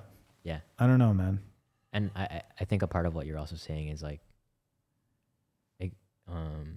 if the bottom layers are supposed to create space for the top layers, but this infrastructure layer, let's assume that's where technology is. Yeah. If such a big shift has happened there, has there been enough space created for it in governance, culture, nature? I don't know. So then now we have like almost like a downward thing going on. Maybe. I don't know, man. And it could also be that these kinds of shifts, like, are you experiencing something similar to what I'm experiencing? I think I'm experiencing it in my own way, but I resonate with a lot of what you're saying. Right. Like, what are you experiencing? These conversations, what I'm seeing on the timeline, what I'm surrounded by. Do you have this feeling at all of it being like you like as you see? I don't feel disoriented. Yeah. Or destabilized, or maybe I do, and I'm not as aware of it as you are. To be honest with you, I feel like it's more so. To be honest, like some of it is like kind of exciting. Yeah. For sure. Why like, do you feel that? I think that's like the child in me that's like. Yeah. Excited by the new possibilities. New possibilities, and then also like, I don't know. I don't want to be hung up on, or me personally, like I don't want to stay in an emotional state. Yeah. Where I feel fearful, or like I can't do anything. Totally. With the circumstances of the world, right? So I'm just gonna accept that, like, yo, the world is shifting this way. Yeah. There are all these new affordances, and companies look different, and what people can do look different. Yeah. What a 6-year-old can do is different. So it's just like accepting that information and like taking like onus of it. Just like, okay, if the world is shifting this way, yo, what can I do? What does that mean for me? I think that's the right way to look at it. I don't know if it's the right way. I think it is, yeah. I think that's what I'm trying to do. Yeah, I think it is. I think I feel the same way as well. I just process it differently, but I'm on the same. I think we're all processing it differently. Yeah. But I get what you're saying. I think. Yeah. Yeah, I think there's some like really, really crazy stuff, and like we're also like exposed to it on a very I don't know if high frequency is the right word. Well, it's because we're always interacting with it. We're always on X. We're always talking about it. Like, exactly, and all our friends are in this space. And it's also like the nature of our work too. Like even this show, right? Like totally. The people we talk to, how we navigate learning about the world. Like for sure, it's embedded in like our day-to-day conversations. For sure. So we're exposed to it very high frequency, and then also just like high. I don't know if depth is the right word, but like high depth. Intensity. Yes. Sorry. And so it's just like you have to think of us like our experience is like the medium too, right? Yeah. So our experience is like being molded at a high frequency and high intensity. Yeah, for sure, totally. I do think we can end soon, but I do think one thing for sure that I'm sure of is that when you talk about like what does this technology enable, what can you do with it? Yeah. One thing I keep coming back to, and like that feels most aligned with what the way the world is that I feel like speed is like a key thing. Yeah. It's like just doing things very, very quickly. It seems like that's like a fundamental property, at least the way we're interacting with it. For sure. Right. It's like, okay, cool. You want to make this thing? All right. Like figure out how to do it right now. There's nothing in your way to stop you from doing it. Thresholds. Yeah. It's like, yo, what is the new threshold? Mm-hmm. And then it kind of goes back to what we were saying too. Like, yo, do the kind of unexpected thing because that will unveil the most information. So it's like if it's unexpected to try to do this in like 1 hour, whereas like most people predict that it will take like a month or a year. It's like, what does that unveil? Yes. Yeah. And I think I think like that's the safest thing if you really want to see the way the world works right now is like to compress time, to increase speed, and to just go at it as fast as you can. And see like, okay, and as a way of even understanding what is this world? How does it work? You know? Yeah. Yeah. The other thing that you gave me an idea on that was, I think another thing is that the rate of engaging with the external world, meaning the speed at which you run experiments that like get out there, that you try things. I think the rate at which you can engage with the external world right now is like very high. Right? Yes. Just that's like another property of it. Like, so for example, when we do this show, it's like right now, I think we're doing like one every 2 weeks or something. Something like that. Yeah. So I think sometimes I wonder, man, if you recorded every day or every other day, would it even matter? Like, would it even matter? Like there's a level of like, curation that I feel like doesn't matter as much as it used to or something like that. Yeah. I get what you're saying. It still matters for sure. But I mean, like, there's a trade-off happening there between like frequency of output. Yes. And then I guess the word is like quality of engagement. frequency of output and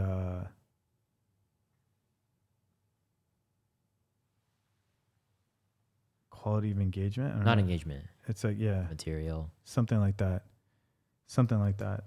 It's interesting. It's weird. It's this weird like pull, right? Because it's like, okay, well, what like, and if you increase the speed of output where you are, it's just it's weird. It's like you're making things at a faster rate.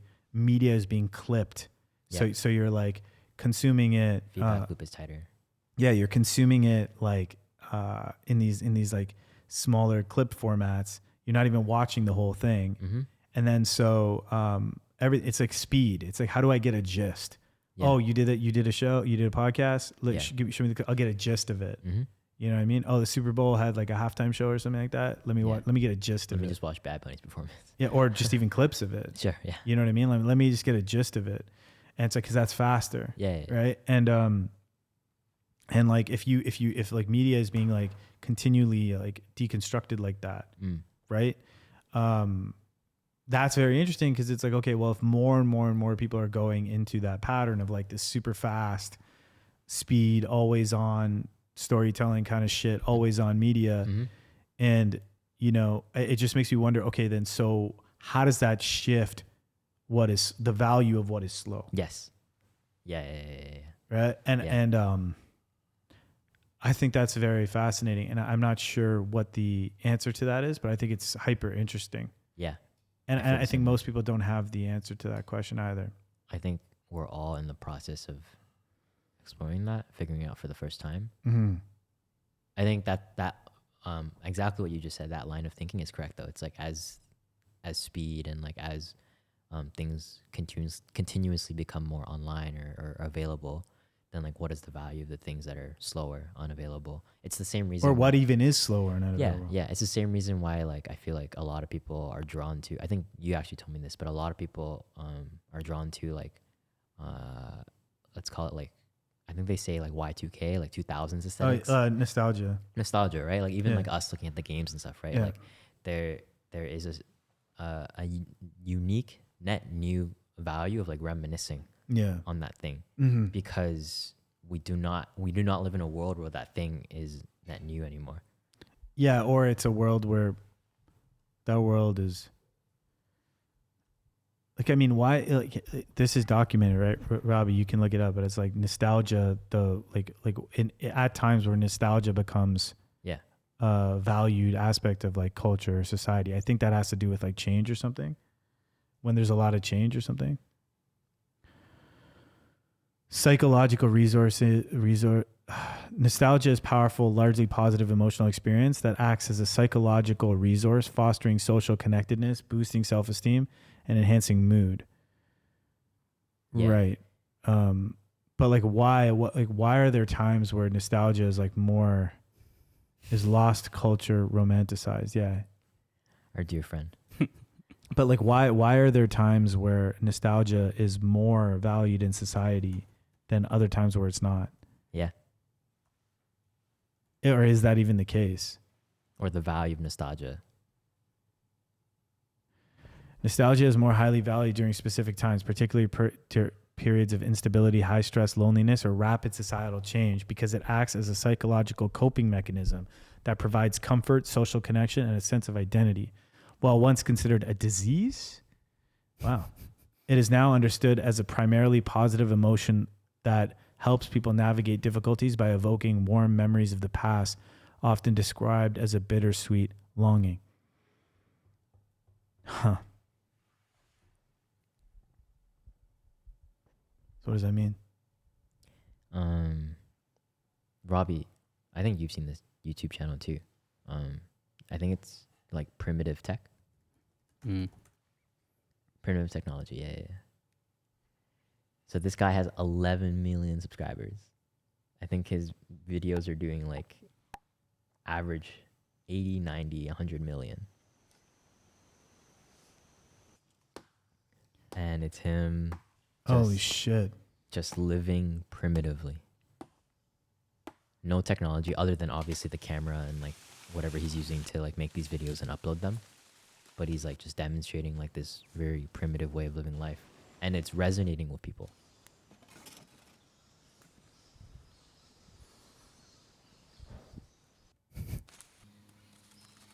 I like looking at videos like this, even just from like an editing perspective. Yeah. In the sense that like,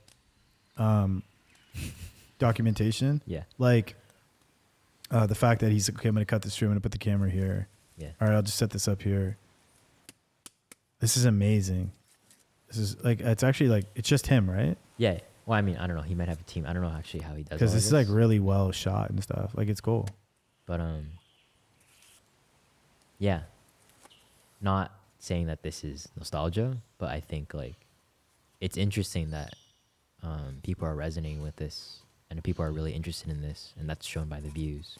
And it's just like these quiet videos of him just building shit like this? Basically, yeah. Does he ever talk to the camera and stuff? I think he's done 1 or 2 talking. What's his most popular video? I got a dip after It's this. this one. Oh, okay, cool.